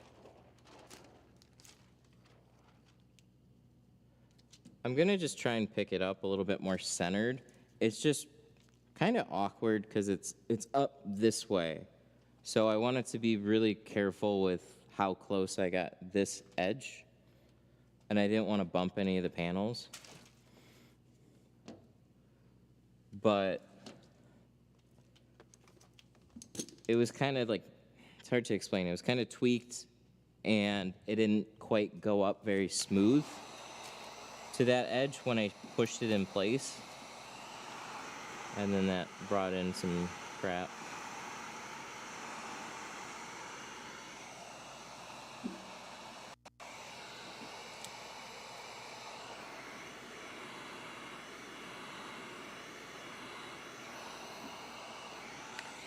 Didn't I say I was worried about that area? I did. I did say that. All right. So now when we peel this, though, this will definitely help clean it off. But I just want to try and pick it up in a way.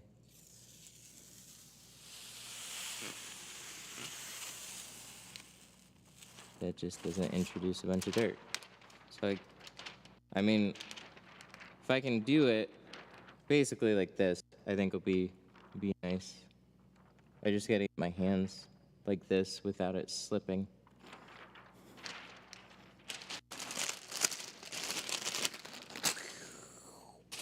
Oh.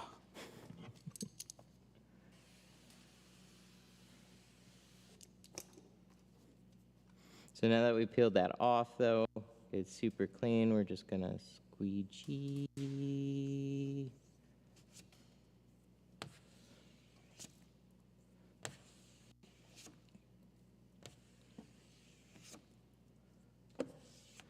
can be glue. Nah. No, not from that.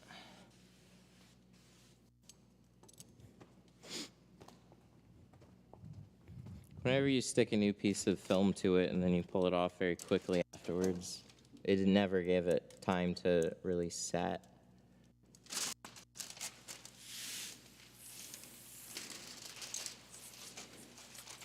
See, look, we're already at this point.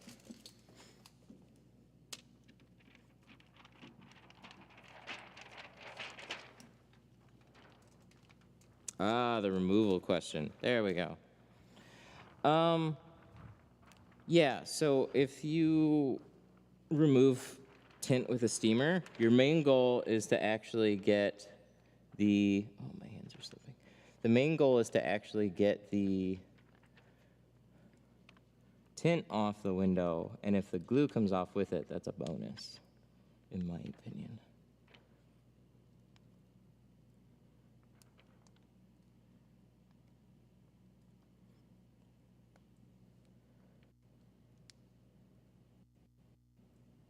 You can print over a network with plotter, though. There we go. That felt better. It was a lot smoother. See, this is where I really say your installation process really matters. Small differences in how you butt the film up to certain areas of the glass and just how you carry it. What I liked about this is that the whole thing pretty much laid down, and then we snuck it up to that final, over that edge. But it was pretty flat when we did it. It wasn't all bunched up.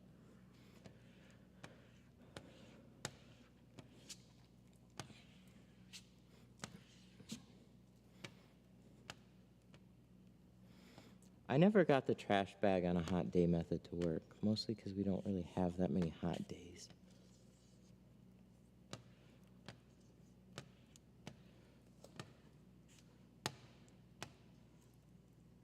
What are people spraying?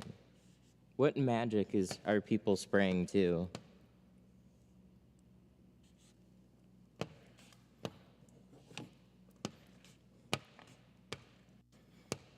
So I can definitely tell you from the classes, though, like going back to installation processes, people can two-stage and have a really bad install because they're missing stuff.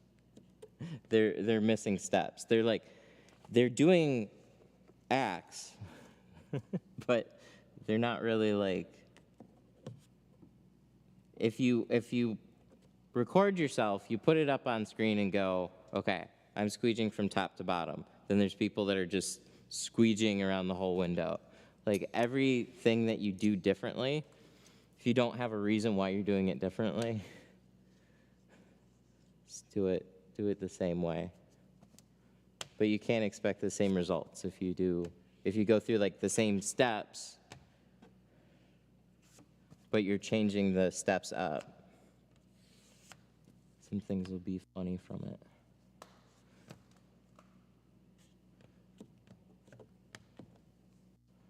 This was way better. All right, let's check it out. Oh, yeah. That is so much more clean down this whole edge. I like it much, much, much better.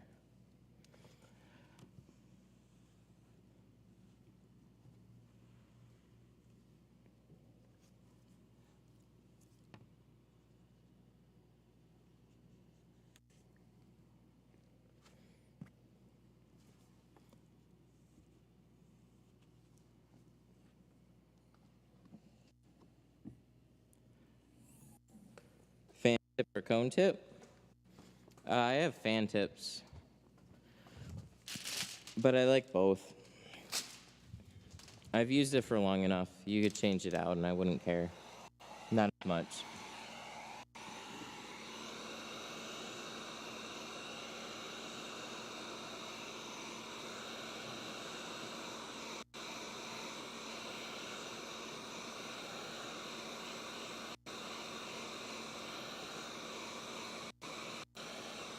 Just a little bit.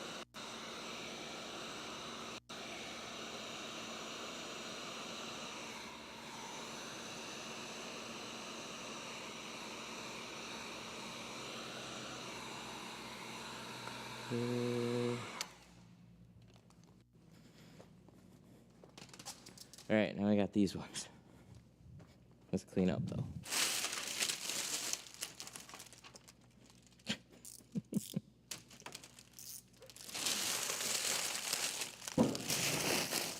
Coffee.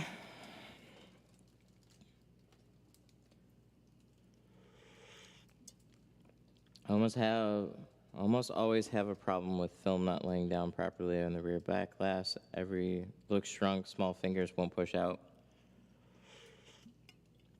So if you have little fingers, you tint or shrink the whole back window, cut it to size, and then get the heat gun real close at those edges. And that'll make like 99% of everything go away. The purple ones, these are Tint Wiz edition Squeegees. I've had these for quite a while. So they have like the same contoured ones. They were sending these out a while ago. So I needed to use one of these the other day. Just the more flat one. Came in handy. Let's cut out the quarter windows. Canon. Desktop. There we go. Okay.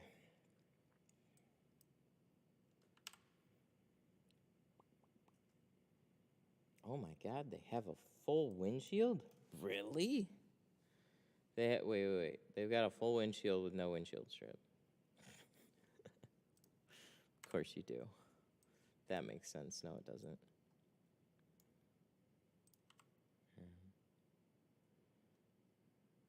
Right quarter, rear quarter left. Rear quarter right.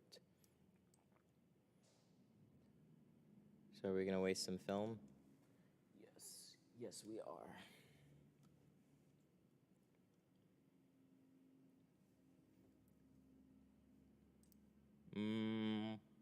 Would I sell PRECUT? You can go to Tint Zoom and get the same stuff PRECUT. I don't do PRECUTs. I'm sorry. It's too much work.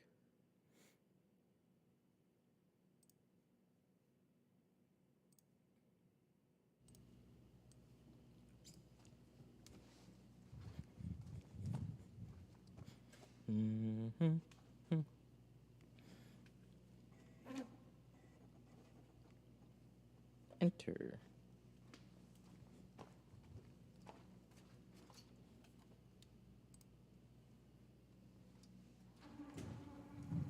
Yeah, they're the same. They're the same as the green. I mean, maybe a slight hardness difference, but yeah, they're the same type of squeegee.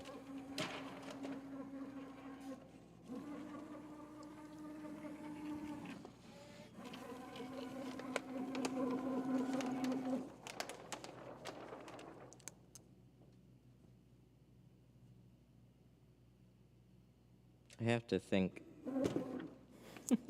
I have to think extra hard every time I do this. So it makes sense to do this off of like a wider roll, not a 24-inch roll. I don't even have that much stuff on that glass board. Last I remembered, I had a bunch of boxes on it. Just gotta keep something clean.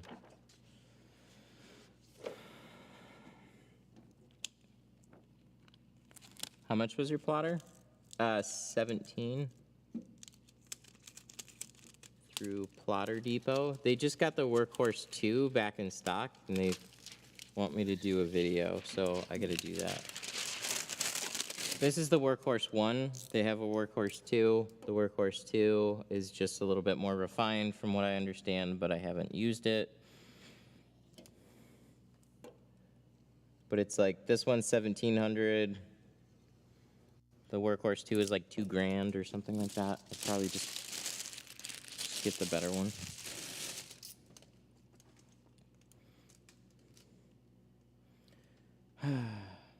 All right.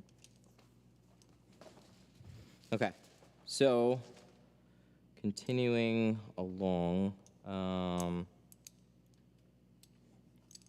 what do we do for this one? I know what we're gonna do. I don't think I have a good way to do an inside angle on this.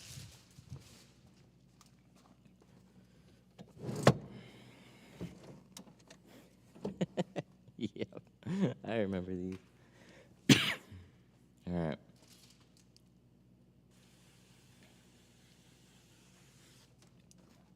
No, I didn't. I was going to, and then I didn't want mud dripping everywhere. That's part of it. The other part of it was I kind of just wanted to, you know, because it's reasonably straightforward on the work that's getting done. It just looks really dirty. So I kind of wanted to leave some of this in place because it's not something that we see every day. But it's something that I guarantee a lot of people are going to have to deal with every day.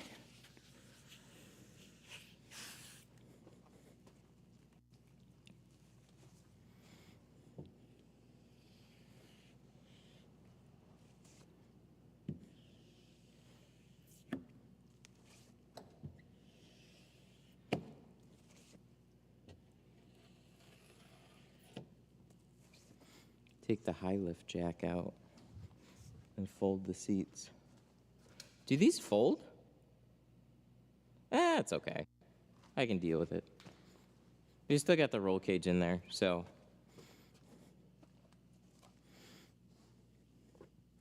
Yeah, I'm actually gonna use the seats as they are. Yeah, I'm pretty sure he's watching. He likes the channel.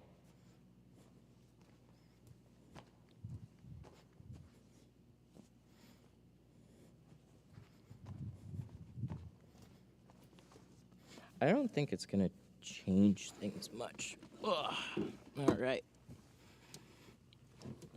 So let's take this guy out. Oh, that was difficult. Oh, I don't even have the bars really in the way that much. Okay. No, that'll be fine.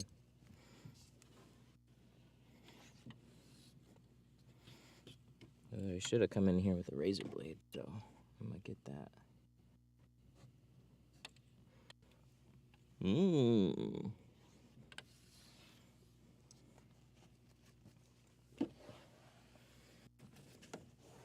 Yeah, he actually came here because he saw the channel, which was really, really cool.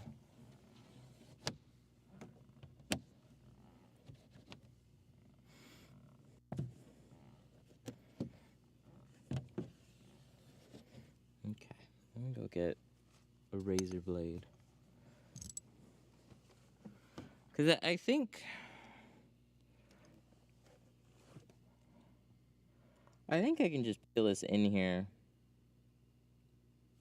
I think I might just do that.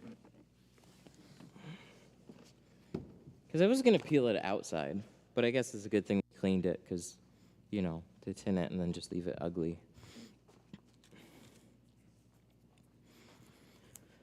But let me get situated. Let's put this in here. Let's shrink. Should we do it on the inside or can we carry it? Sorry, I'm trying to make a hard choice.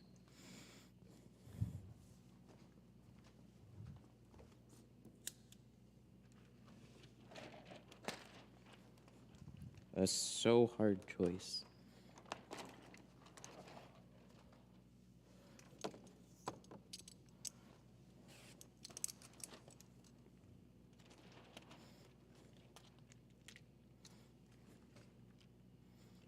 Boom, boom, boom.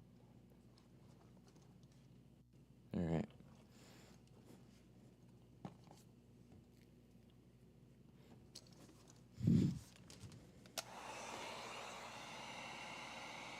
Right? This is facing the right way, right?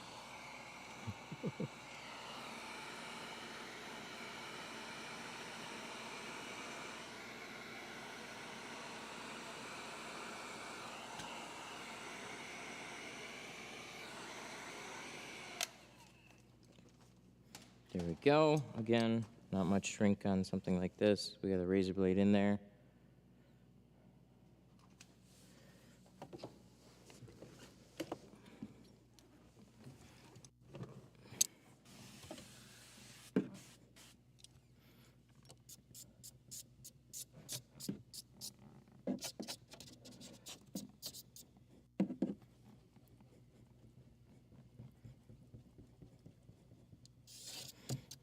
How much do you tack the sides on the Camry? Oh, well, whenever you're shrinking a back window, you got to make sure that nothing gets shrunk out on the sides.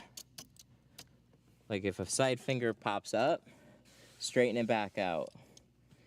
Because if you try and shrink it on the sides, it's not going to shrink.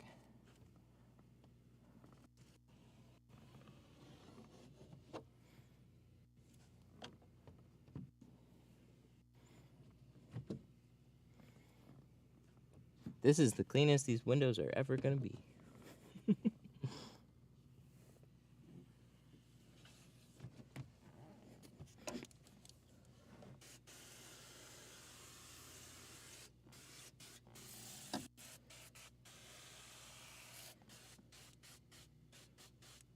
Okay.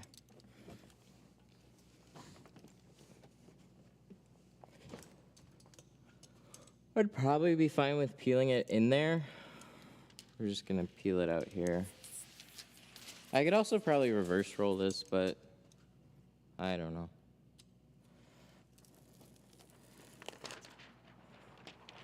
But we're gonna hold it like this and then kind of like sneak this inside and then try and not touch anything. Oh, where's something I can grab onto? Uh-oh, I'm stuck. Oh, there we go.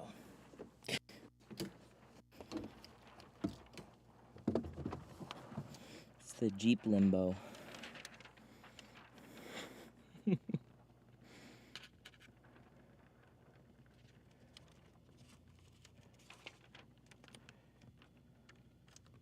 You should have reverse rolled. Yeah, that probably would help. It's too late now.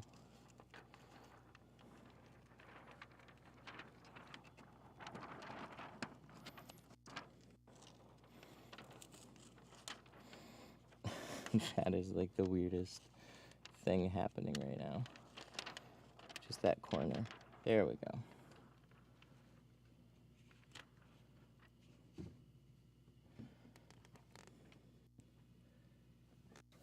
Yeah, I think I like jammed my ankle on something.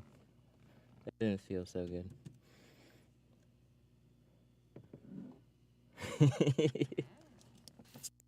You do. Exactly.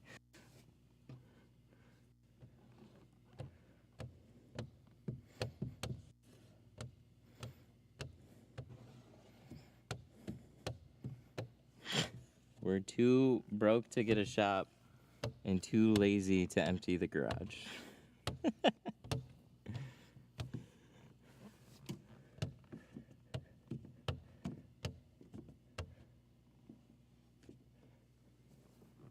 You know the whole top comes off? I don't want to... Yes, I know a Jeep top comes off. I'm not going to take the entire top off of the Jeep. You know the quarter windows will come off with the top too, right? If I took off the top and I put it on something, sure. I just don't have a setup for it.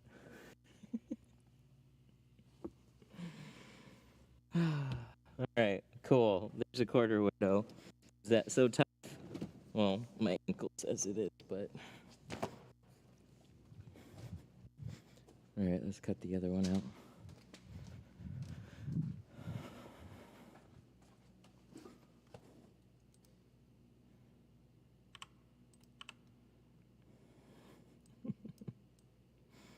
It comes off as easy.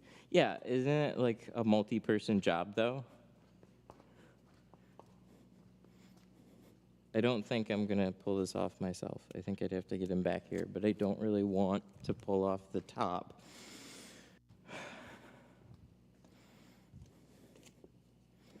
All right, let's pull this forward.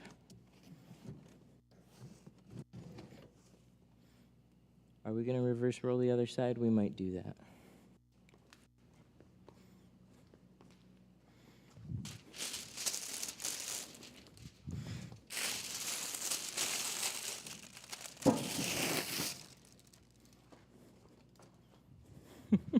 Yeah, exactly.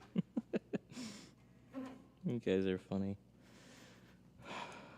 You guys just love taking things apart. That's what it is. It's like so many people are like, you know that comes apart, right?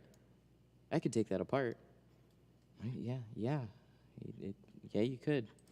Don't do it, please. Did you get the new iPhone? You know it comes apart, right? You can take it apart.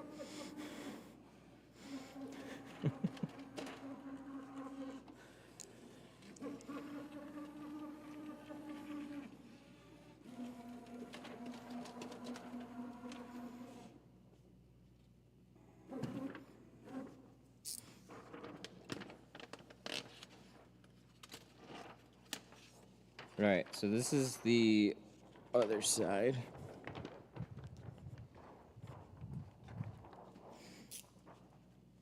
See, it's all the same.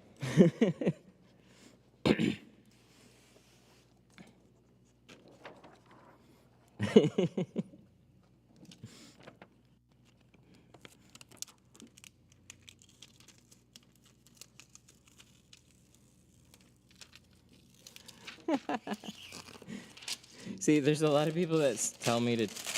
It's really normal to hear a bunch of people tell me to take stuff apart, so I don't know who says what. I hear comments, but I don't hear names, so.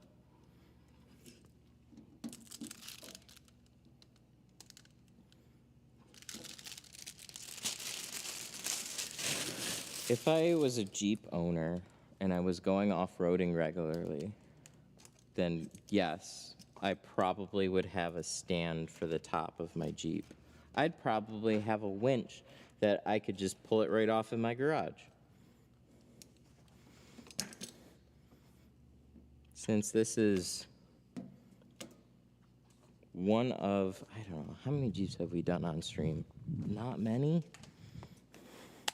I'm gonna pass.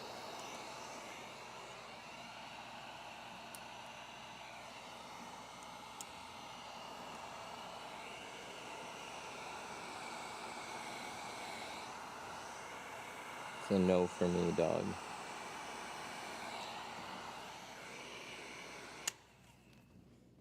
My ankle hurts now, though.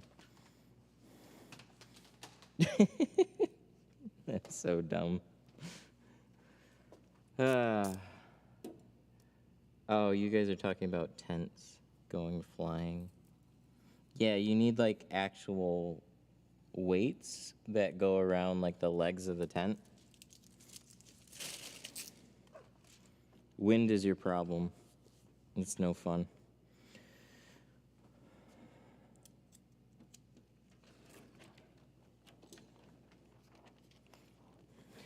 Whee! But you live and learn.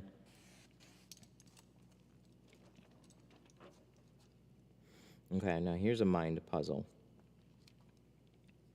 I have a piece of film.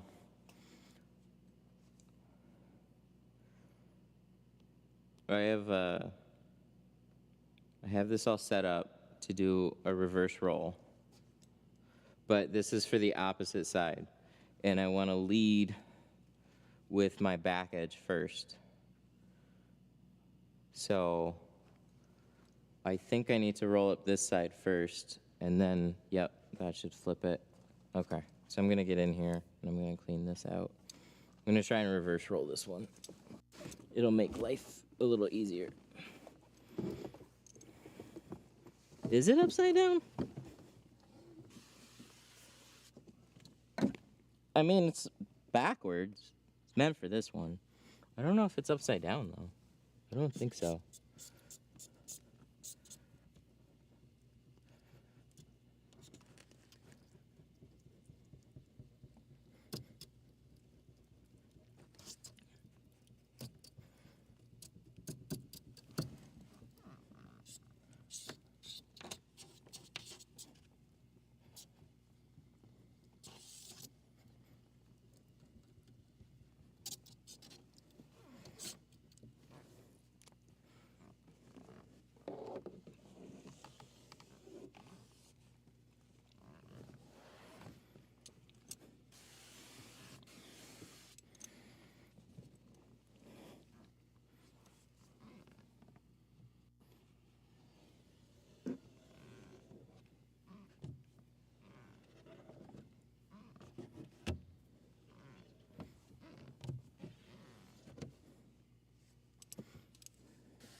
Alright, there's that.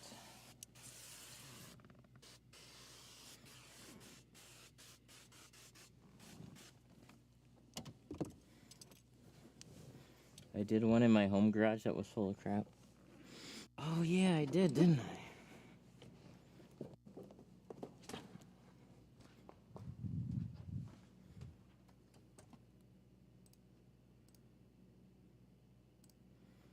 There we go.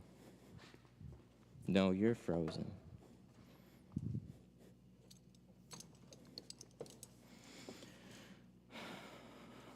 Is this upside down? I hope this isn't upside down. No, it's not.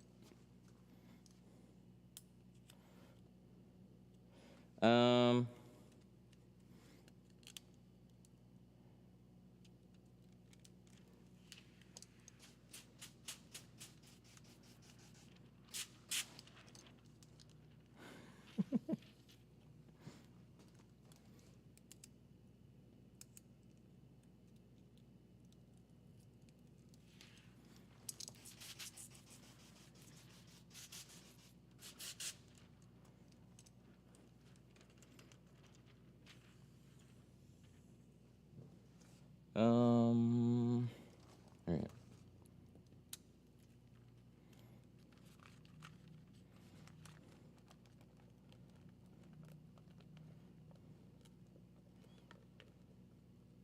Let's do it this way.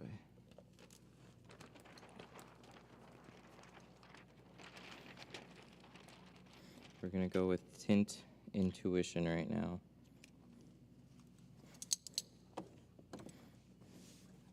We're gonna cross our fingers real hard.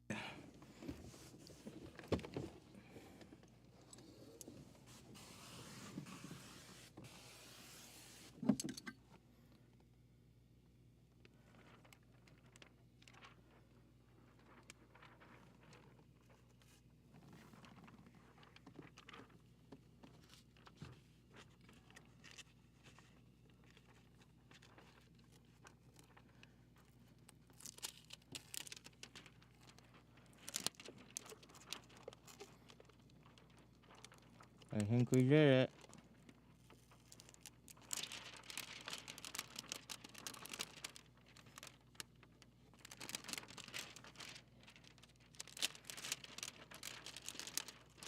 You're right, there's plenty of space to flip it, but it would also be really dirty if we did. No worries.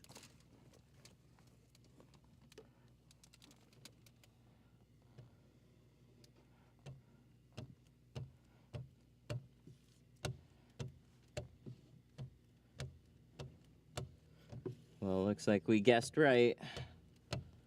Our tint intuition paid off.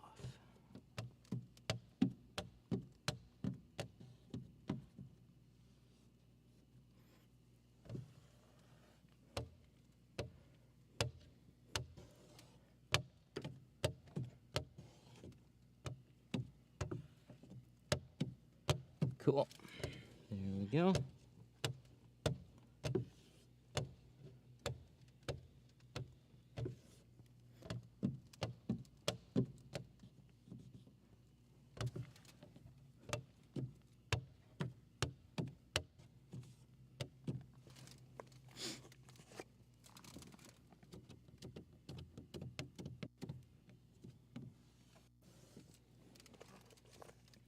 Flip the blade to the blue side.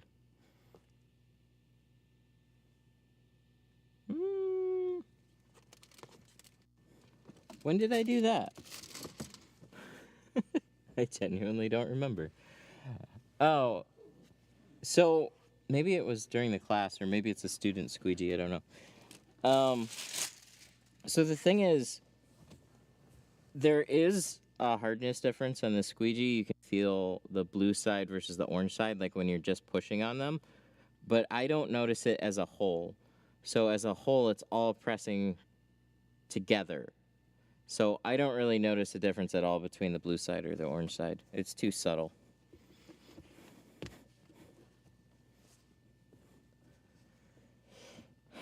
Felt card. Oh, glad you like it. Felt cards are pretty awesome.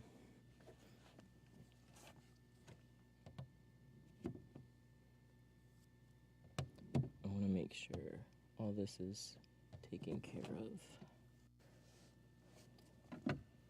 before. Hey, look, they're getting an interior clean. Gonna make sure any fingers and stuff are popped down. So let me go get a new towel. Wipe off these. I gotta go get the heat gun. Couple little guys. I am reborn. So there you go. One side we did reverse roll. One side we did not. One side we shrunk. The other side we did not.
That's weird.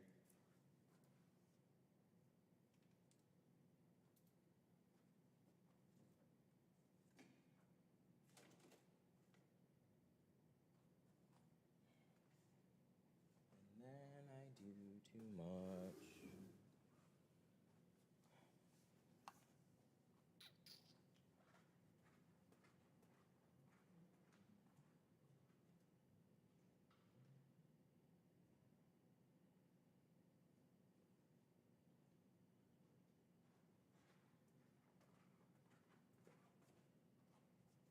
Okay, we've had this problem.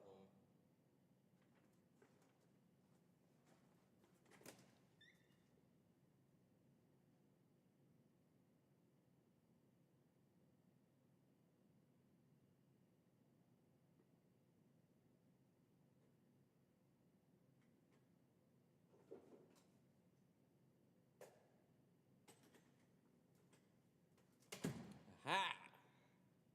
It's okay. We have the thing. Look at this. It almost looks like I was prepared for this. I wasn't. But I got a workaround. Oh, bother. Okay. Guess I'm not prepared. Hello, Tint Studio. How can I help you? Hello. Hello.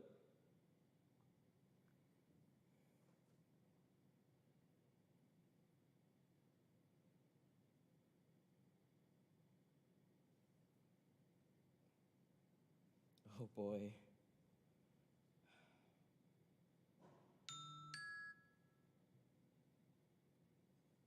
Hello, Tint Studio. How can I help you? Hello? Hey, sorry, I was having phone issues. I think it's probably on my end. No worries. I kind of did a little bit of research over the weekend. I'm sorry, I should back up. My name's Tony. I own a company called Da Vinci. Okay. And I'm looking to bring on window tinting as a service that I provide. And I've seen that you guys have classes. Yes. When you hold these classes, it looked like it was beginner, intermediate type of thing. Mm-hmm. The gentleman that I want to have do it has no experience as of right now. Okay. Would that be a good class for him, or do you offer longer length, longer time length classes, or what would you recommend? I don't have any longer classes. It would be a very good thing for him to attend. I would suggest that you definitely get him some film and tools and just start practicing before the class, though. It's always better to kind of go into a class having at least like tried to tint windows yourself, so you have a better idea of like the questions to ask and kind of what you're going to be introduced to, instead of just going in completely blind without ever touched film before, because it is a 3-day class, so just to make sure you get the most amount of the time. Absolutely. I know that there's a place over in Pontiac that I can pick up a bunch of equipment and tooling. Do you have stuff in stock that I could swing by and pick up? I don't, but Sun Distributing actually over in Waterford is a great place. You're right. I'm sorry. Oh, okay, yeah. If you already know of them, I thought it was Pontiac. oh yeah, they're right over there. They're right over in that area. I think it's technically Waterford, but like on the edge of Pontiac. Yeah, they're actually, you can walk in during just regular working hours, pick up film and tools, and they'll help you out with stuff that you might need to. Fantastic. I appreciate it. Mm-hmm. So just go online and sign him up for the class then? Yeah. Fantastic. I appreciate it. Thank you so much. Yeah, you're welcome. Let me know if you have any other questions. Will do. Alrighty, have a good one. You too.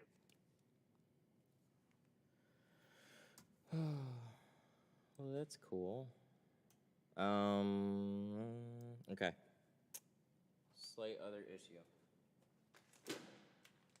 Okay, so we got a windshield strip we got to do on this, but I ran into one other issues. No. Is that dad trying to set his son up for a class? No. He owns a shop, and he's bringing on tinting as a service, so he's looking to sign up one of his employees.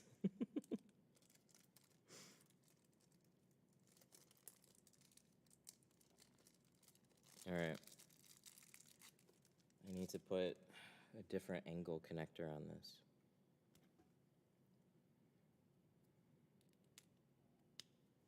Because connectors suck. Okay, there's that. This one is good. Then we can plug this into here. And then we should be able to plug this Frankenstein thing into this Frankenstein thing. And we're good. Look at that. You should poach his student.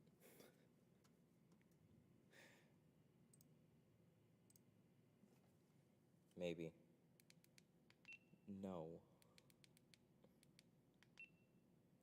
There we go.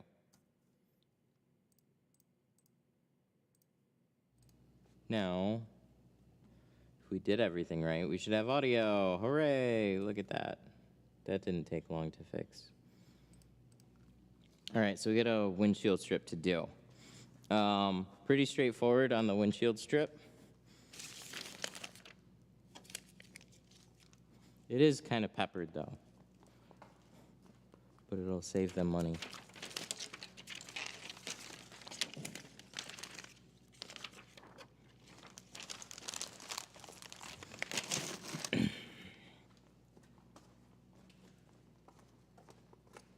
Just grab this.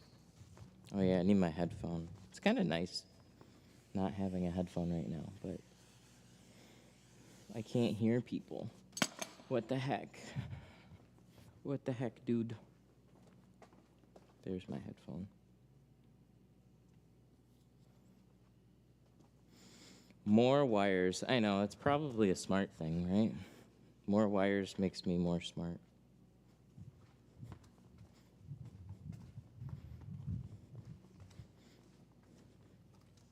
I guess I forgot to plug in my mic.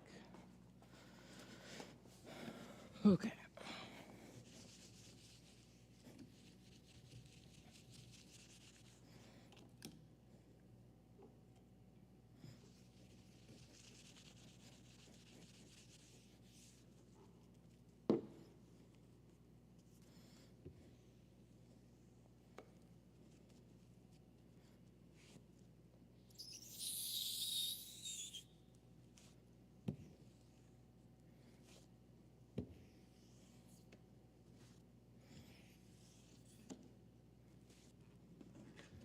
Ugh.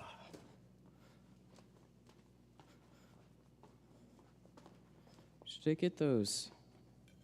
I should probably get those things. Because this is lifted. I hope they're not.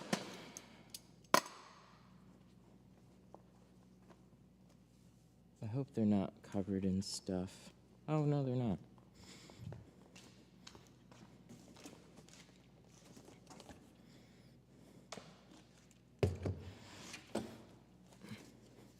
This thing. We're going to put one on each side. Should help. Just a little bit. Bench ladders? I don't know. What are these things called? I always call them bench ladders. They're really handy. Especially if you're doing transits. They're like, I don't know, like 40, 50 bucks. Super convenient for those special circumstances. How dark? Windshield strip, we're doing 5%.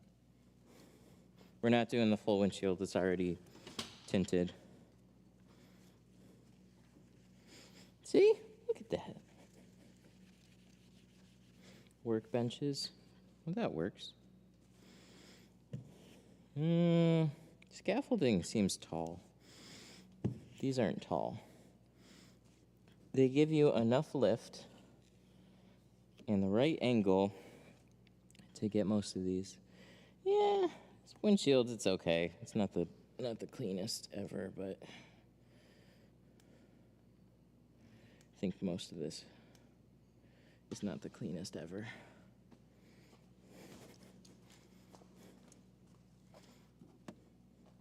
All right, let's take this guy off.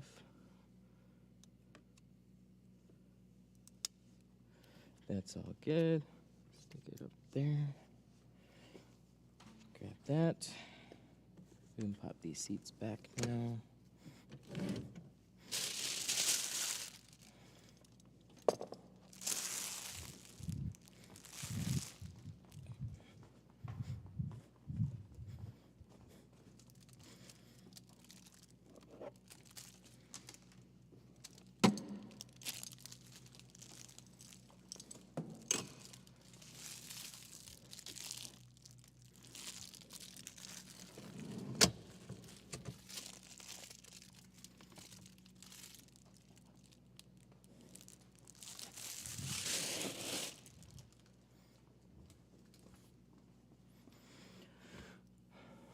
Okay, so that needs to come out.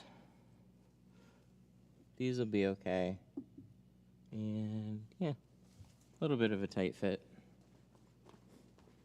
Nothing that we can't work around.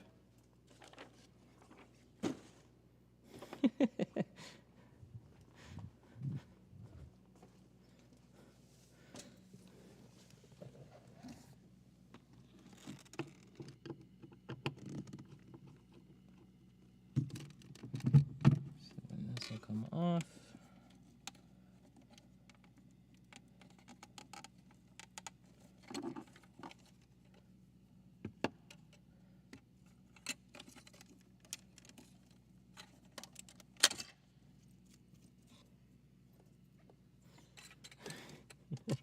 Lay the windshield onto the hood. That sounds like a plan.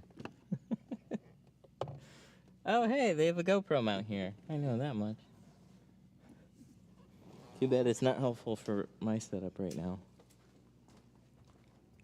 And we need some tape.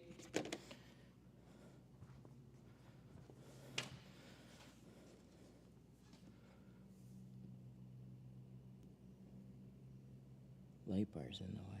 No, it's not. You're in the way.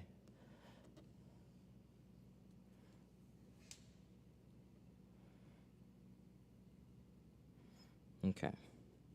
So we don't have to go very far down on this one, but I'm going to mock up a strip after I trip myself. I'm going to mock up a strip, and then I'm going to have them take a look, see how far down we want to go, because windshield strips are always personal preference.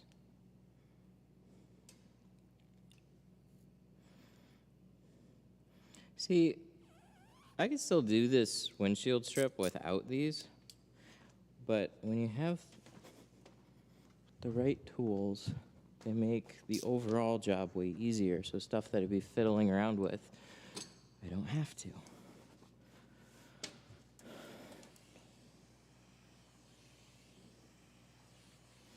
So we need, how wide is that?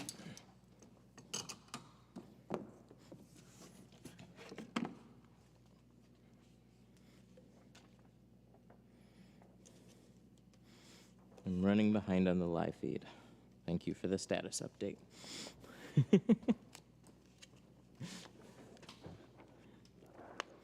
All right.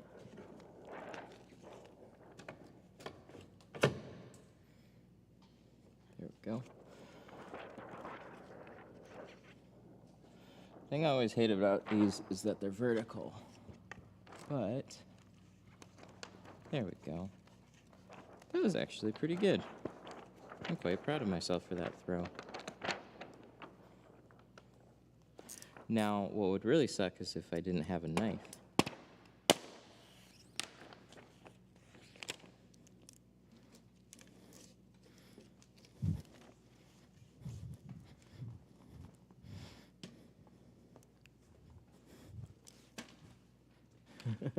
$18 that would be the entire that would be the entire windshield on this one.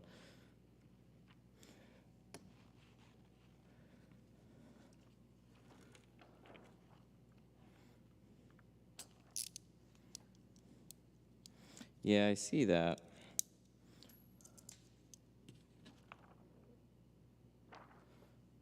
I gotta fix it. So let me just...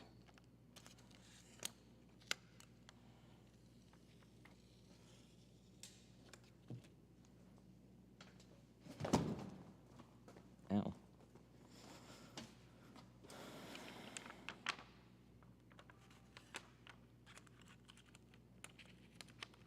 Yeah, so short rolls are really, really convenient for windshield strips, yeah. One bummer that I've seen about some of these rolls lately has been the end has been a little bit chewed. So we're gonna have to pull this back off and fix it. So I use just the factory edge, but if it's not cut perfectly clean, then I gotta re-trim the end. And I hate when I have to do that, but every once in a while I have to.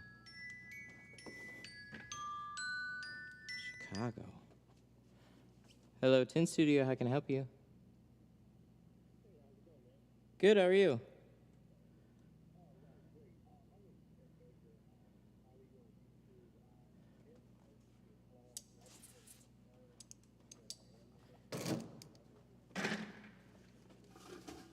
Yeah, sure, let me double check.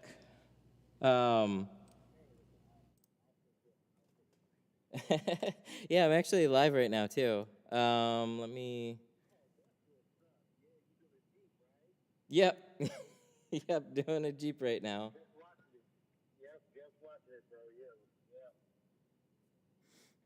Give me 2 seconds.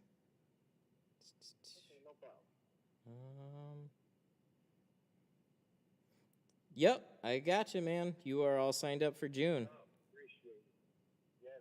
Looking forward to get there. I'm still watching the videos. Try to get there. You're an awesome teacher, man. I want to give you big ups for that. Thank I'm you. enjoying the rest of your websites also. I'm enjoying your club and everything. So I'm getting on that now. Alrighty, man. Well, I look Big forward shout to out seeing you in June. Yes, sir. Looking forward to seeing you. Thank you so much. All right, thank you.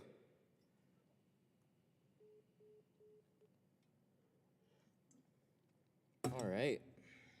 So that's a June sign up. Looks like we got a couple of people that are signing up for June.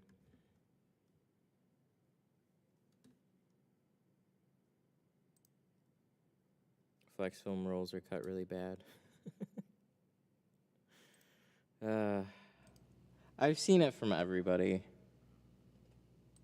One way or another. That was like a big problem with Avery Dennison at the time. That's one reason, like, it's how Sun Distributing became a distributor. If it wasn't for badly cut rolls, every roll that we got was like an Easter basket. It was just like shredded at the ends. It was really, really bad.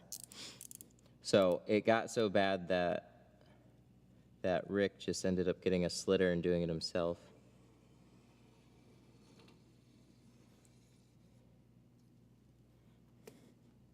All right, now we flip this around. Classes are going well.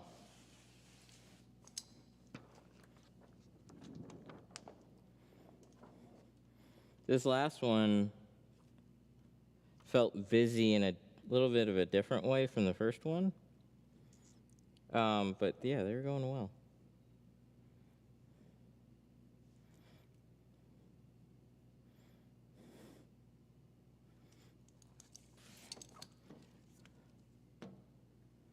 So, for anybody that asks, well, I say this as many times as reasonable without trying to repeat myself too much. But if you haven't touched film before and you're thinking about taking a class, then I suggest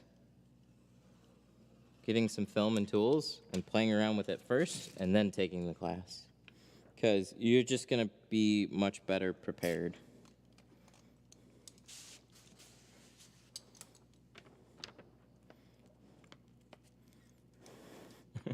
Sheba to the moon. Oh, is crypto doing good again?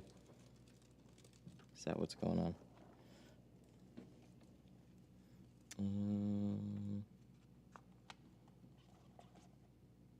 Wait.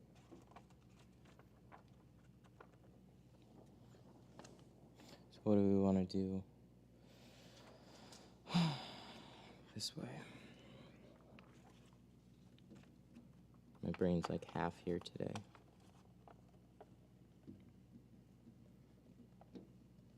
Sounds like good advice. It is good advice, yeah. Because you don't even know if you like it necessarily. So jumping in without even touching film before, it looks one way. And it can be very different when you actually just start doing this. Should just start. I can plotter the whole windshield. I actually do not have a pattern to do just the windshield strip, though. So we had to hand cut it. In most cases, though,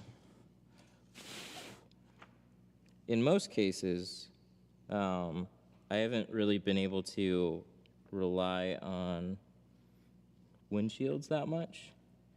But a Jeep, I would imagine, would be okay.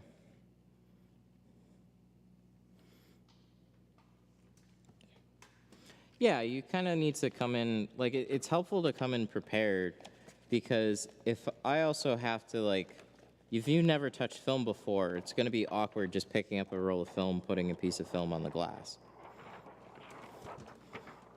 But if you've at least gotten that much down, it's like, okay, well, that's a big chunk that we don't have to spend any time on, right? And there's going to be 6 people, so as long as everybody comes in with like a little bit of just practice experience, the class will go infinitely better for everybody, including yourself. Yeah, where do we want to put this? It seems so small, but when you see it on the inside, it's like, It's really nice.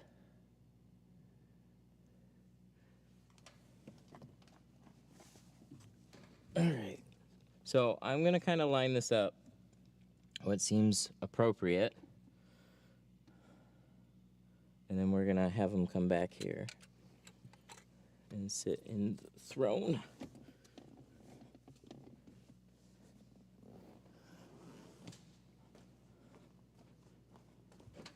There's that. Yeah, let me just clear some stuff out of the way.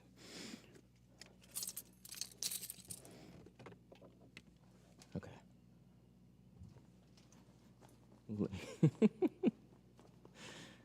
All right. Let me move this out of the way too.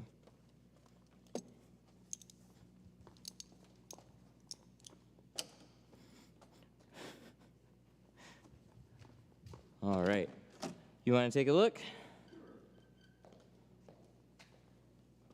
All right. Yeah, doesn't it? So if you want to hop in there, get a good idea of if we're high enough or low enough. I kind of put it what we were talking about, a couple inches below the tab here, but it's definitely like I can move it up or down. She's only about a half inch to an inch shorter than me, so maybe move it just a tad lower, maybe Sure. a half inch. Okay. Let's see. Right about there? A little bit more, or? A little bit more. All right. That right there looks about perfect. Okay. Awesome. Line of view, but it's block the sun. Exactly. Yep. You'll get the most use out of it. Yep. Yeah, that actually looks perfect. Because she had neck surgery, so she has to sit more straight. Ah, okay. The seat was so far up. Uh-huh. So that's like just out of the line of view, but just enough for the sun. So that looks perfect. Okay. Sweet. I will tack it in place, and she'll be done in probably about 15, 20 minutes. Uh-huh. No problem. Really good. Yeah. Yeah, this turned out nice.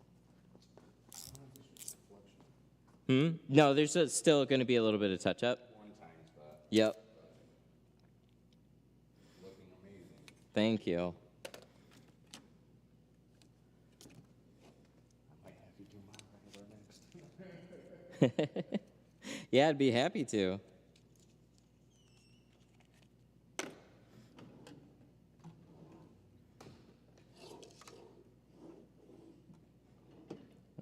Where did I put my pack of blades?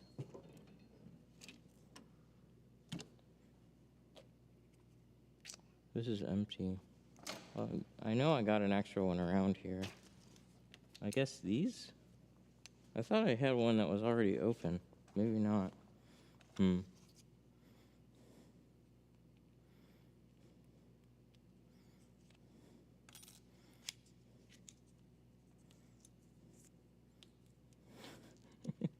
We're not doing the full windshield. It's already tinted. They came in just for a strip, so that's what we're doing.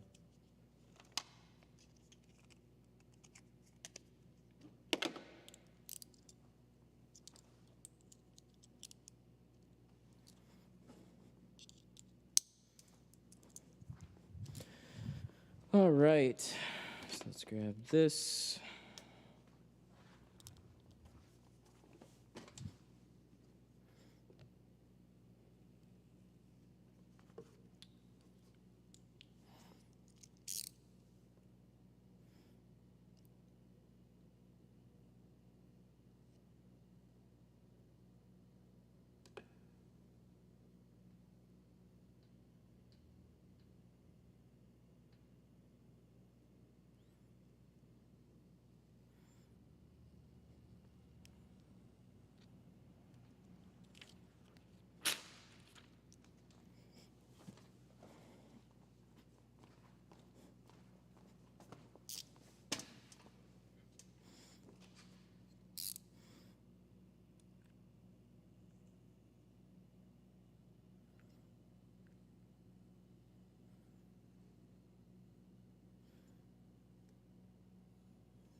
Can a darker ceramic strip be added to a 70% ceramic windshield? Yep, for sure. Actually, you don't really even need to do ceramic at that point. You can just do any windshield strip over it, but you can definitely tint. You can definitely do a windshield strip over it.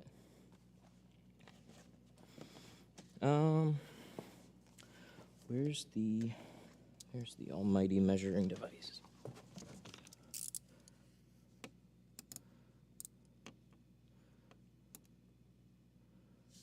If you double ceramic, will it be cooler? Oh, look at that. We are like spot on. It was total guesswork there too. Nice. All right. I think I'm gonna cut that out on the inside. It could be a little annoying at this point to do the outside. But we need tape. Where's the tape? God damn it. Can I not misplace 500? See, so I got these carts, and I forgot to bring a cart.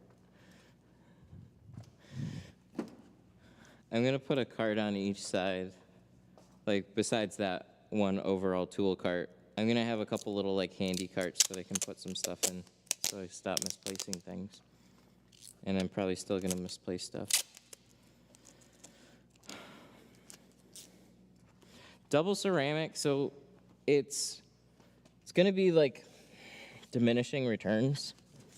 So it's kind of like the super ceramics. When you go all the way up to like 75, wow, that is just not gonna stick there. When you go up to like 75 or 80, 90, 95% IR, it's more comfortable, but there'll be a point where just adding more and more ceramic really isn't going to do anything. So beyond like literally like 100% IR, it's not really going to do any extra. You have to basically reflect it away from the car entirely. Ambient temperature is still a thing.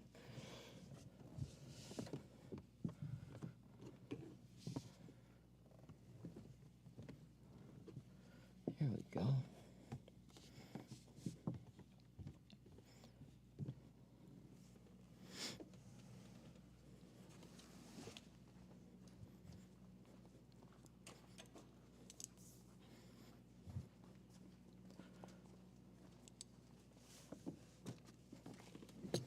Yeah, windshield strips, I'm on the same page with these. You can go a little lower on your windshield strips.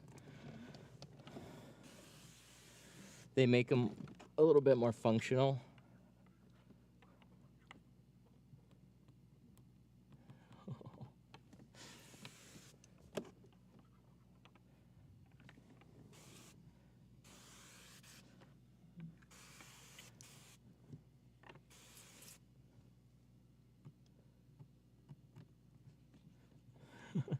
There's a few little bumps on this one.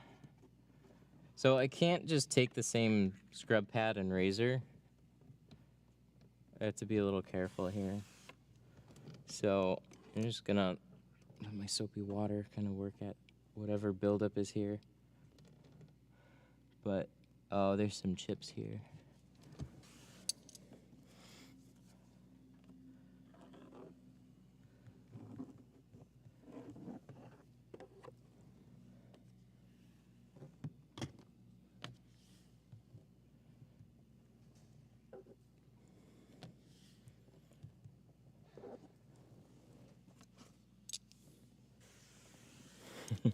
Yeah, we can't. It would be funny if we forgot, though. Then we'd be redoing an entire windshield.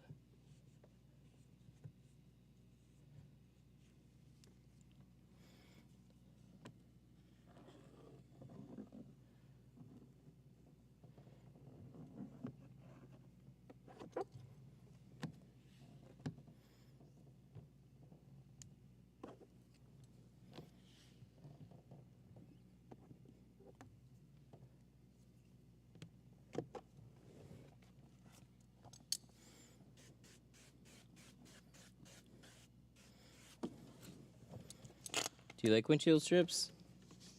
I like having them. It's not even a hard thing to do. They're just kind of, it's like, oh shit, I gotta do a windshield strip. But yeah, I definitely like having them. I haven't had one for a little while though. I'm actually really sad. I don't have tint on my Blazer or the Ultima. In fact, it's extra annoying because there's this. So every month, this is what is really annoying about using the vehicles you own as practice cars. So every month, I'd either have to do like a full removal. Oh my God, my headset. I'd have to do like a full removal just to live with tint for the month. And I don't know if that really makes sense. Might have to have like some Avery film.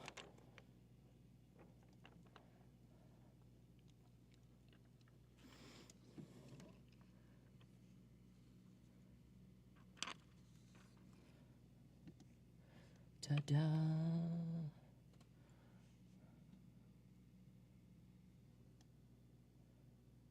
All right, so we got this little mirror cut out in the way. Mirror tab. So we're just gonna.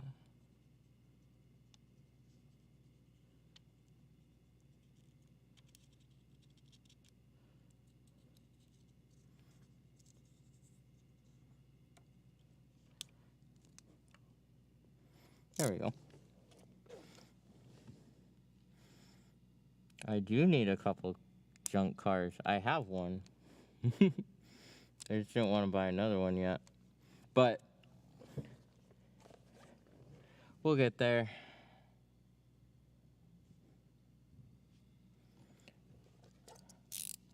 Average time for a full car with a windshield.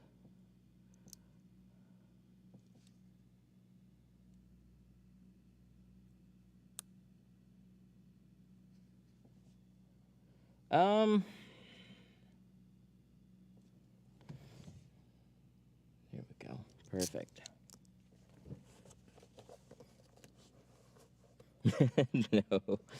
No, I want something to run.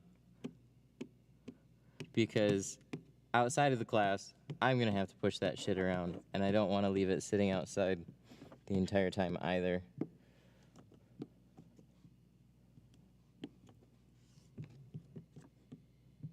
They also make handy secondary shop cars having them run, so.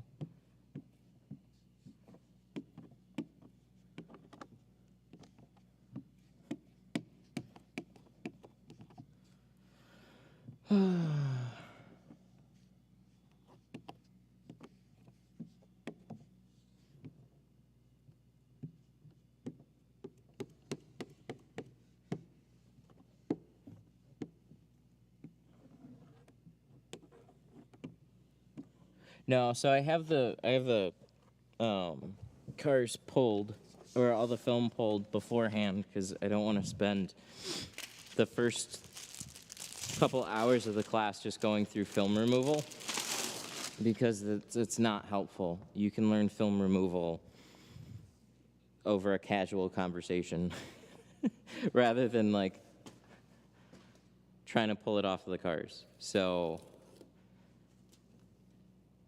you'll be able to learn a little film removal if you want to, but it's no. We spend too much time on cutting, shrinking, all the important stuff. Film removal can wait. But that being said, the Blazer is such a good demo car. So that one's not too bad, because then I just retint the front two doors and the windshield and then leave the back factory, and then I have a good demo car for people.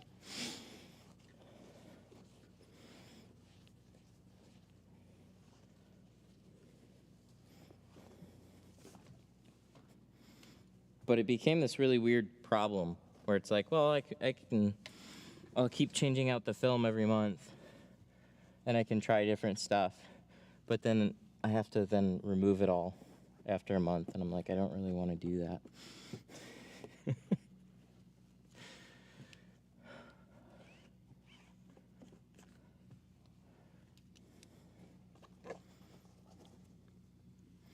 So,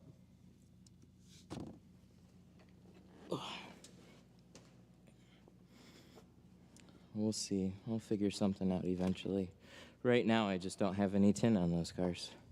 I'm sad. C5 Corvette? Yeah, no. People had fun enough with the Ultima. Everybody was pretty good.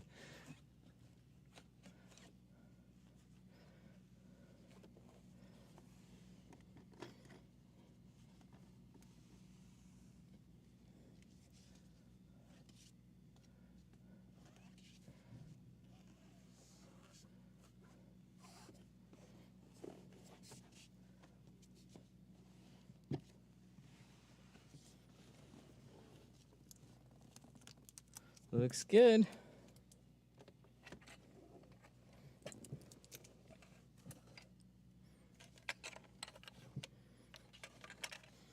Ultima. Yeah, we've got the older one.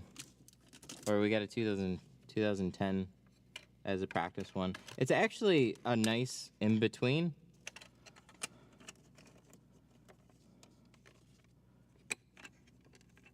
It's a nice in-between one. Oh, this is weird. Oh, is that why this wasn't closed all the way? Oh, this is supposed to go up here. Uh-oh. Canon.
Yeah, so when it says Hollyland, that's when the transmitter dies. When it just freezes, that's when there's a random glitch.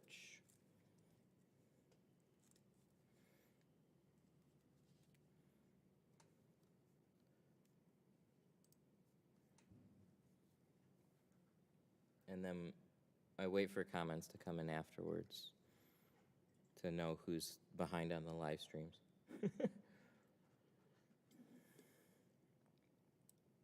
Yeah, it looks good. Turned out nice. I just got a little bit of touch-up work. Make sure everything's all locked down, and then we'll be all good to go.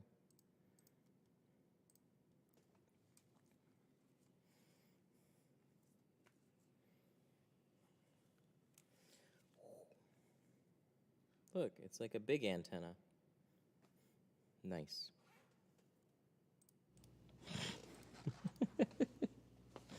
That's special.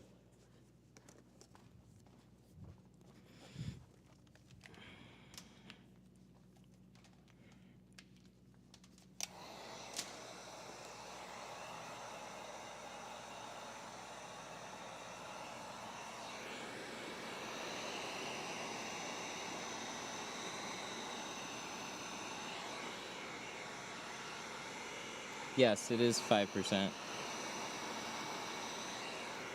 Just got a little touch up, and then after I do that, we'll be all set. I can move this out of the way now.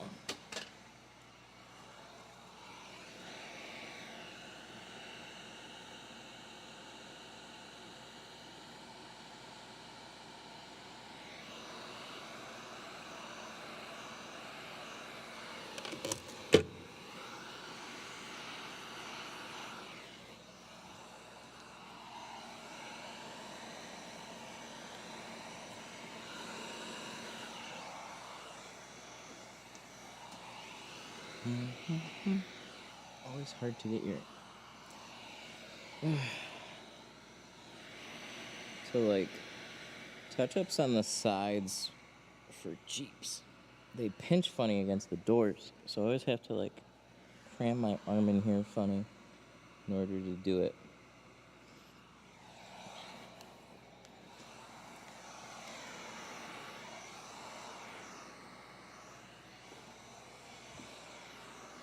So, the strip looks great.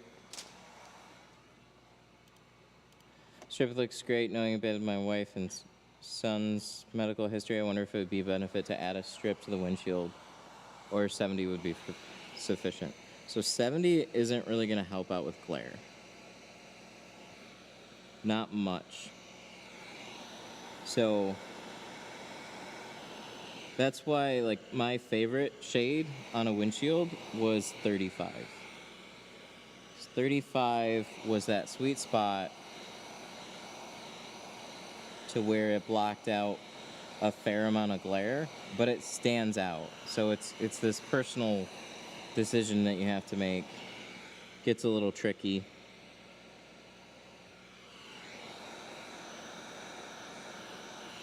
Because everybody wants to go darker, but then they don't want to get pulled over for it either. So, like, where's that line? Usually 50% was like what most people kind of gravitate towards too. But I like 35, the look of 35 the best. It just knocked down enough glare, super comfortable.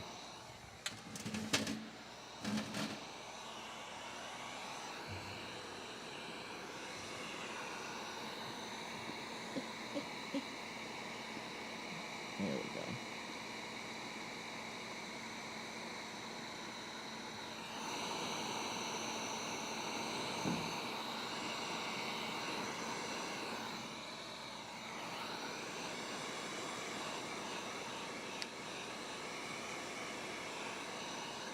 So I'm just heating up these edges. Let's go do that.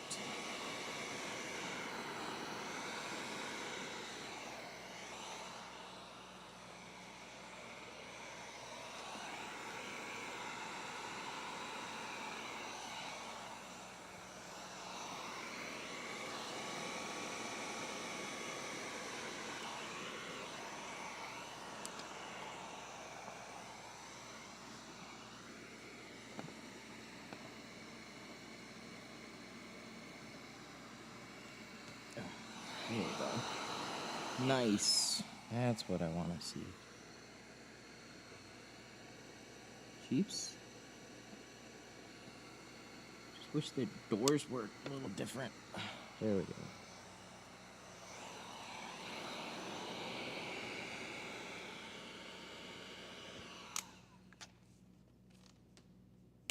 Oh wait, no, we need this.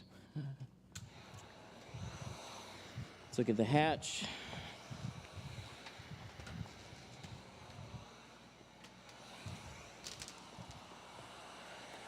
And we get all this closed up. These back edges, all this looks good.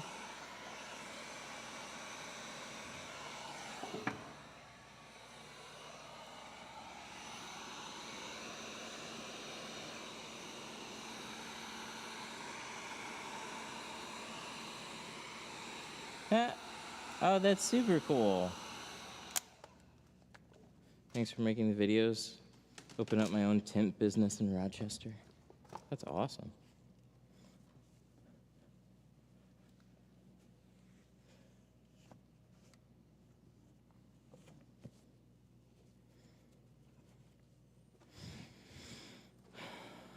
All right, so this comes down.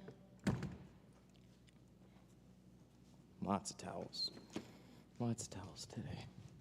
I'm gonna clean this one off too. Yuck.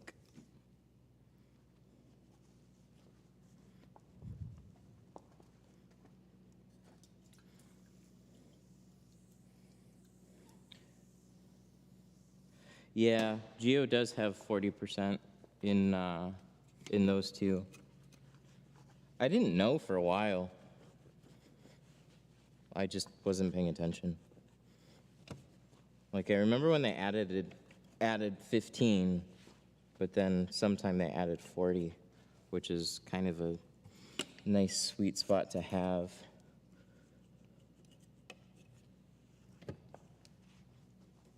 Cool.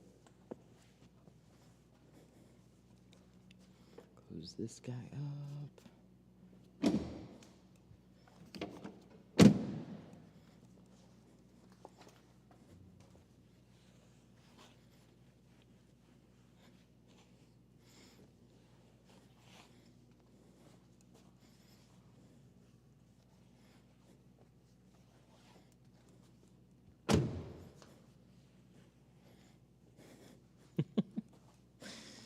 Just laugh in the mirrors.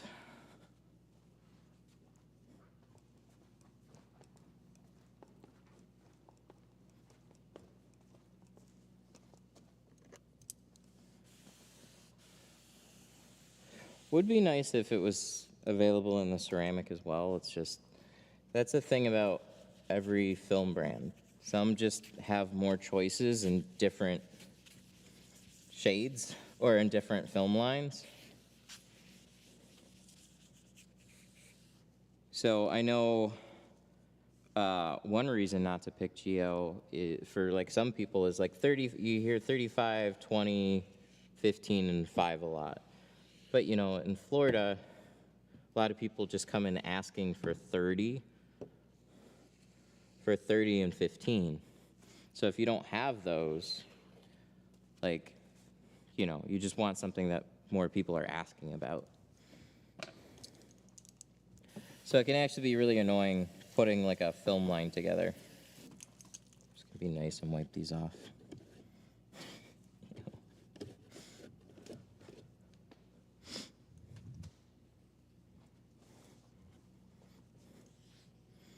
Just because you look through like really nice windows and you look straight through to like really dirty mirrors. Cleaning up the mirrors is one of those things that I often overlook. And then there's like ugly spray on it. So let me.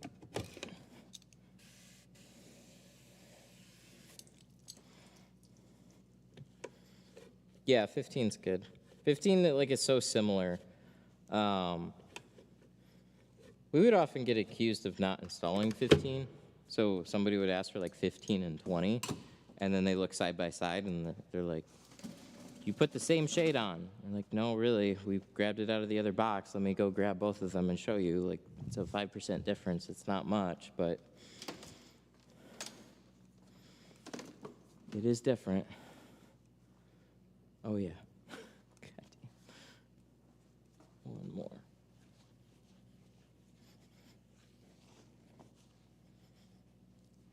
Whew. There we go. There we go.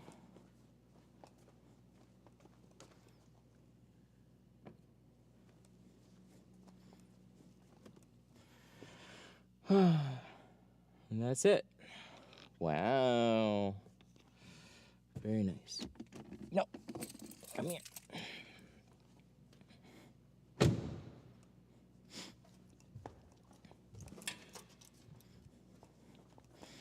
A lot of shades feel too light when you get used to them.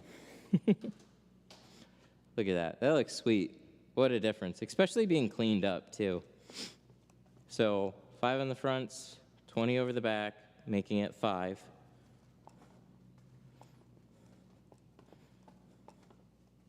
Still kept that mud on it. Yeah, buddy. Looks good. All right, let me...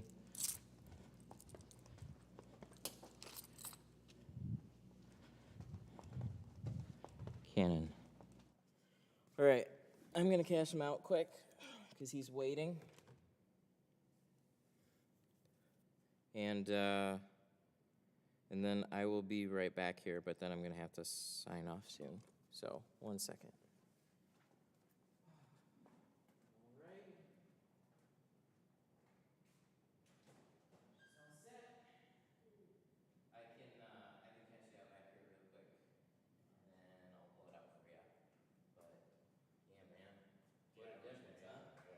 Especially cleaned up too. Like that, I just had to go around and make sure all the glass was all cleaned up.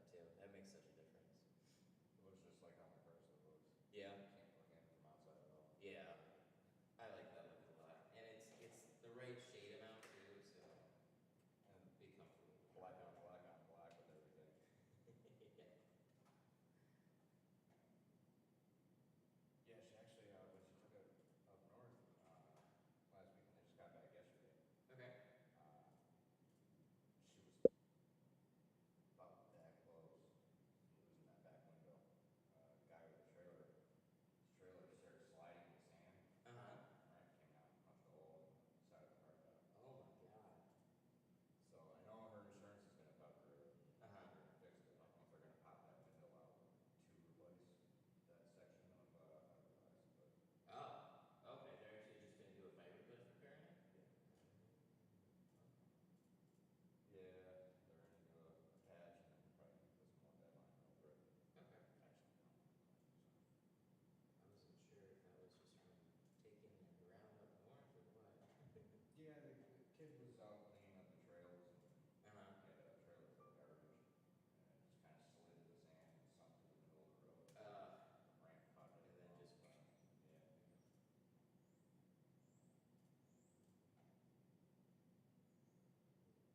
Yeah, that looks so much better. Oh man.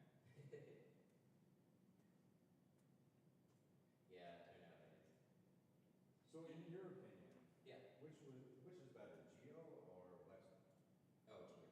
Geo. By a long shot. That's what I figured.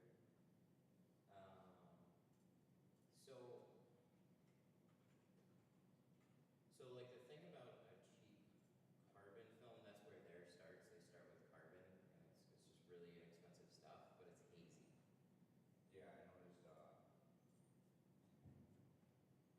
We clean the windows. We use Lexington on the Chrysler. Okay. For everything, and it fogs up so bad.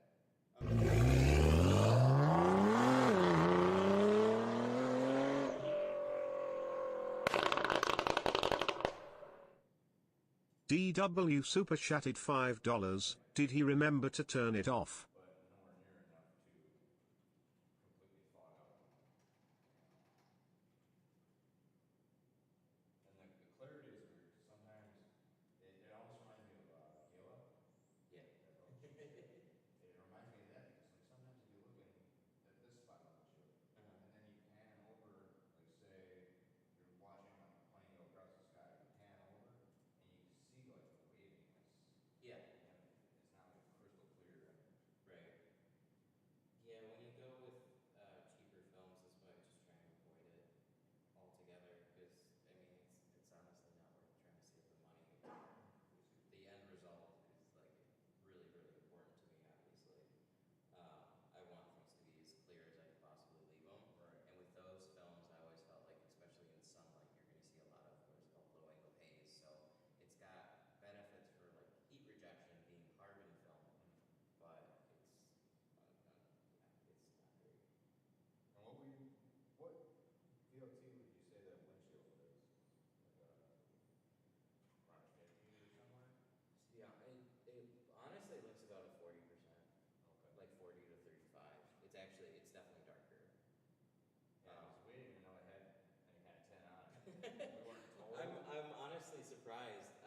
Yeah, as soon as you rounded the corner, it's just you're used to seeing it the way it is. It definitely had a tinted look, so it's probably maybe like a little bit lighter, maybe a 40%, but it's reasonably dark. Where the dot matrix would be. Yeah, so I you're never all really saw that. Yeah. Probably because just all the buildup and stuff on it. Yeah, I haven't actually like went all into this Jeep yet. Mhm. She's only had it for 2 months. Oh, okay. So Gotcha. Yeah. Cleaning it up, I mean, there's some stuff on the windshield for sure, but yeah, you I know. see some shit down here. Probably got dust or something in there. Mm-hmm. Yep. Shit happens.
They come off. I'll just throw a piece here while it's right here.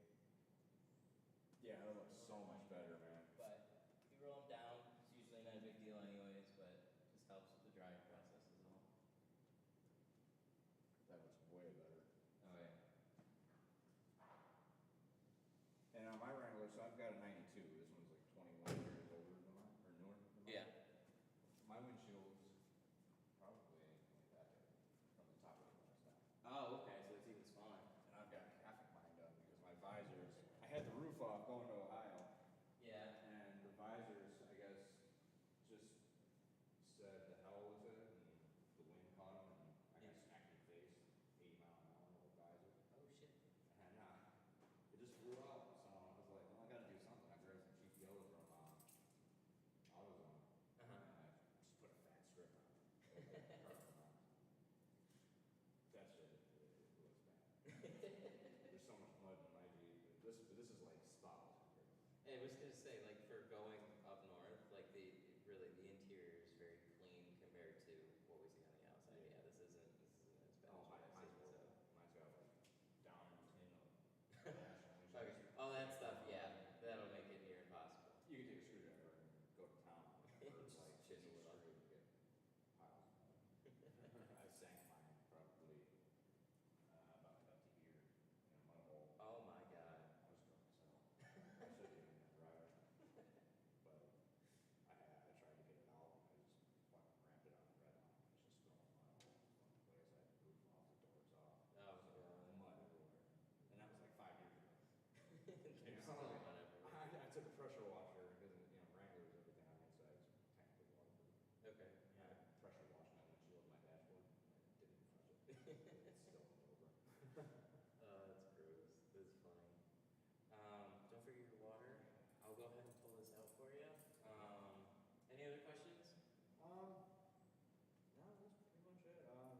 So if I, and I do have a question, I guess. Yeah, sure.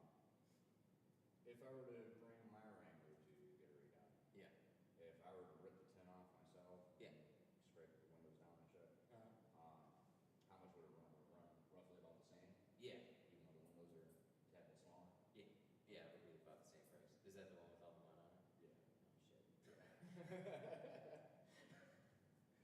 I'll put the disclaimer. It may not turn out as clean then as this one, so I'll do my absolute best on it. But there's a lot of extra cleaning involved. That might change it up a little bit, but Yeah, on my hard top, I've got like gouges and shit in the tin because I just, after I get done working on it, I just get tired. I throw my tools in the back. Some scrapes on the windows and shit. Oh, in the shit. tin. Okay. Not the actual glass. yeah, so it'll be harder to. But the glass in it is also 30 plus years old. It's all aluminum glass. Yeah. So if I do the kind of thing. Right. But yeah, it'll be about the same. If you want to, as long as it's been decently cleaned up and Yeah, all I've the been film's been removed. So. Yeah. I pressure washed the shit out of it before I thought about bringing this on. Okay. That'll help. That'll help a bunch. I mean, this was kind of unavoidable because even if I would have washed it in the driveway with the pressure washer, it poured rain yesterday. Yeah. So, And then you live down dirt road, you said, so it just kicks a bunch of shit up anyways. and it's fresh and ready to go, so it's been a slop fest. Yeah. That's why I was like, oh, you don't gotta go and like clean all the windows because those are gonna get fucking destroyed as soon as I fall on my road. But yeah, it was fine. It turned out nice, so Yeah, it looks fucking amazing, man. glad to hear it. Very good fucking job. Thank you. Alright, Ash, I'll meet you up front. Alright, sounds good.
Well, that was fun.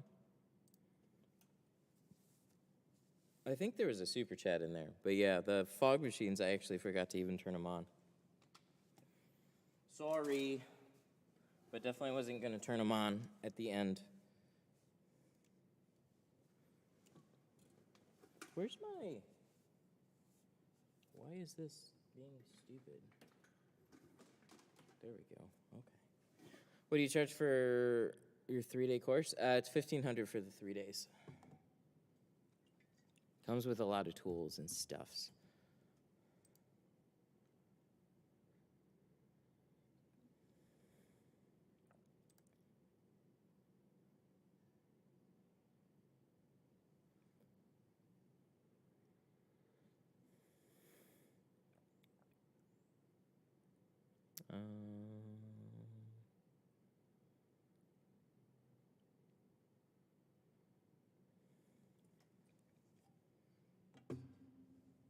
No, it is nice to see people with Jeeps doing Jeep things.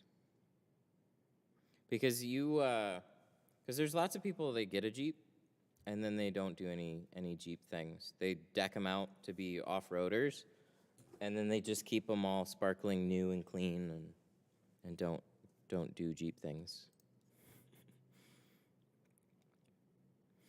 Is July full yet?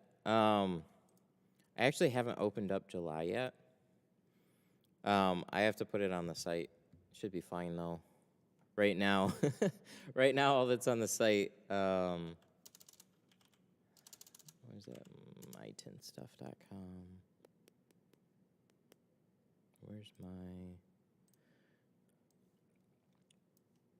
So Tint School. So April's done. That's gone. May is full, and then so June is like the only available spot so far. I haven't opened up July. So I was gonna kind of keep this as rolling 1 month after month, but we're starting to like buffer into quite a bit farther out than I thought we would. But I don't want to really book more. I don't want to book more people per month. This last one, I was like, maybe I could handle a couple more people. I'd need to get some help if I want to add more people here. And it becomes a lot. So I got to add pictures from the second class here, too.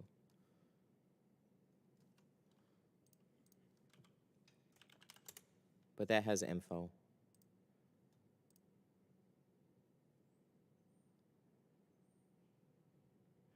Oh, yeah, it's here.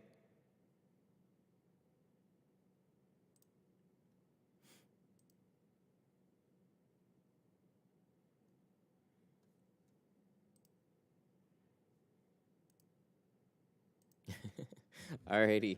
We're going to shout out a few super chats. Big thanks to DW for checking the fog machines. John, Daniel, Reyna, Truck and Stacker. Thank you so much for all the support. I really, really appreciate it. But I actually didn't give DW with the 5. I actually didn't give him the proper shout out. But he's also trolling my fog machine, so.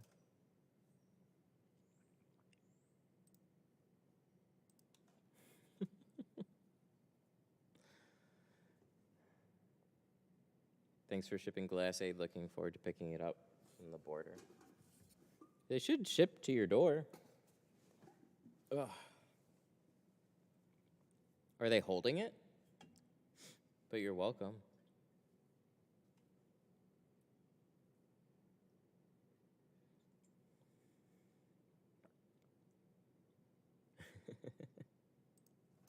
All good.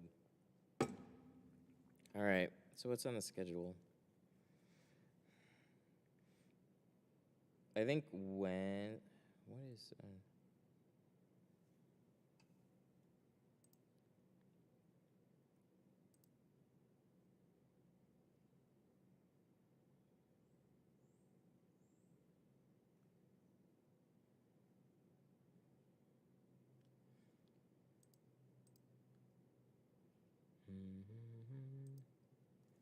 Sorry. Trying to get a handle. There's like a few personal things this week, too.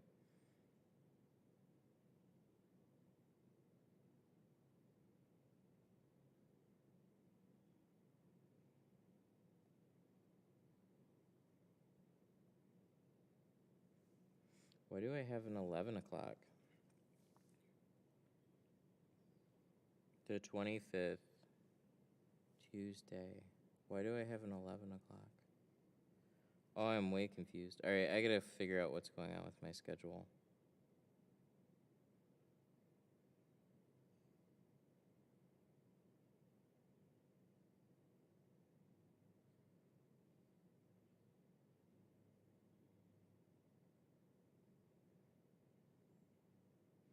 And then Thursday, I schedule things and then I forget what I scheduled, but it should be okay. I have 2 things lined up for tomorrow, but I think one of them had to reschedule. There was supposed to be like a Model Y, but somebody, this is happening with a lot of people. I mean, it's not unique, but with a Model Y, they would get promised delivery like a month later, and then it's, oh wait, no, it's coming in Tuesday. Oh wait, no, it's not coming in Tuesday, it's coming in Friday. So people then update me, and I'm kind of updating the schedule based on that with some of these people. But the funny thing is, like, I kind of know that it's like, well, that's what they promise you, but that doesn't mean that that's going to happen, and then all of a sudden it gets pushed off again. So that's been happening a bunch.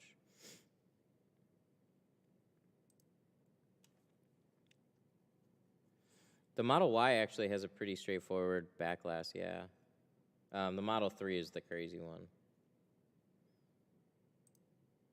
4.5 hour to 5 hour drive, not bad. Take about 3 a.m., stop for breakfast, watch the Explorer, be there by 10.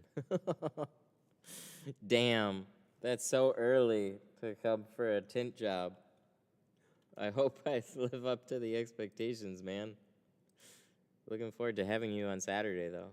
That'll be cool.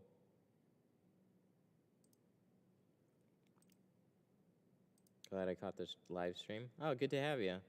Thank you. Yeah, that's a long drive. Alrighty. Well, I gotta take off here. Thank you guys for hanging out today. Hope you enjoyed watching the Jeep, the dirty Jeep, get tinted. Did I get any? I forgot to get final shots of the Jeep. Bummer.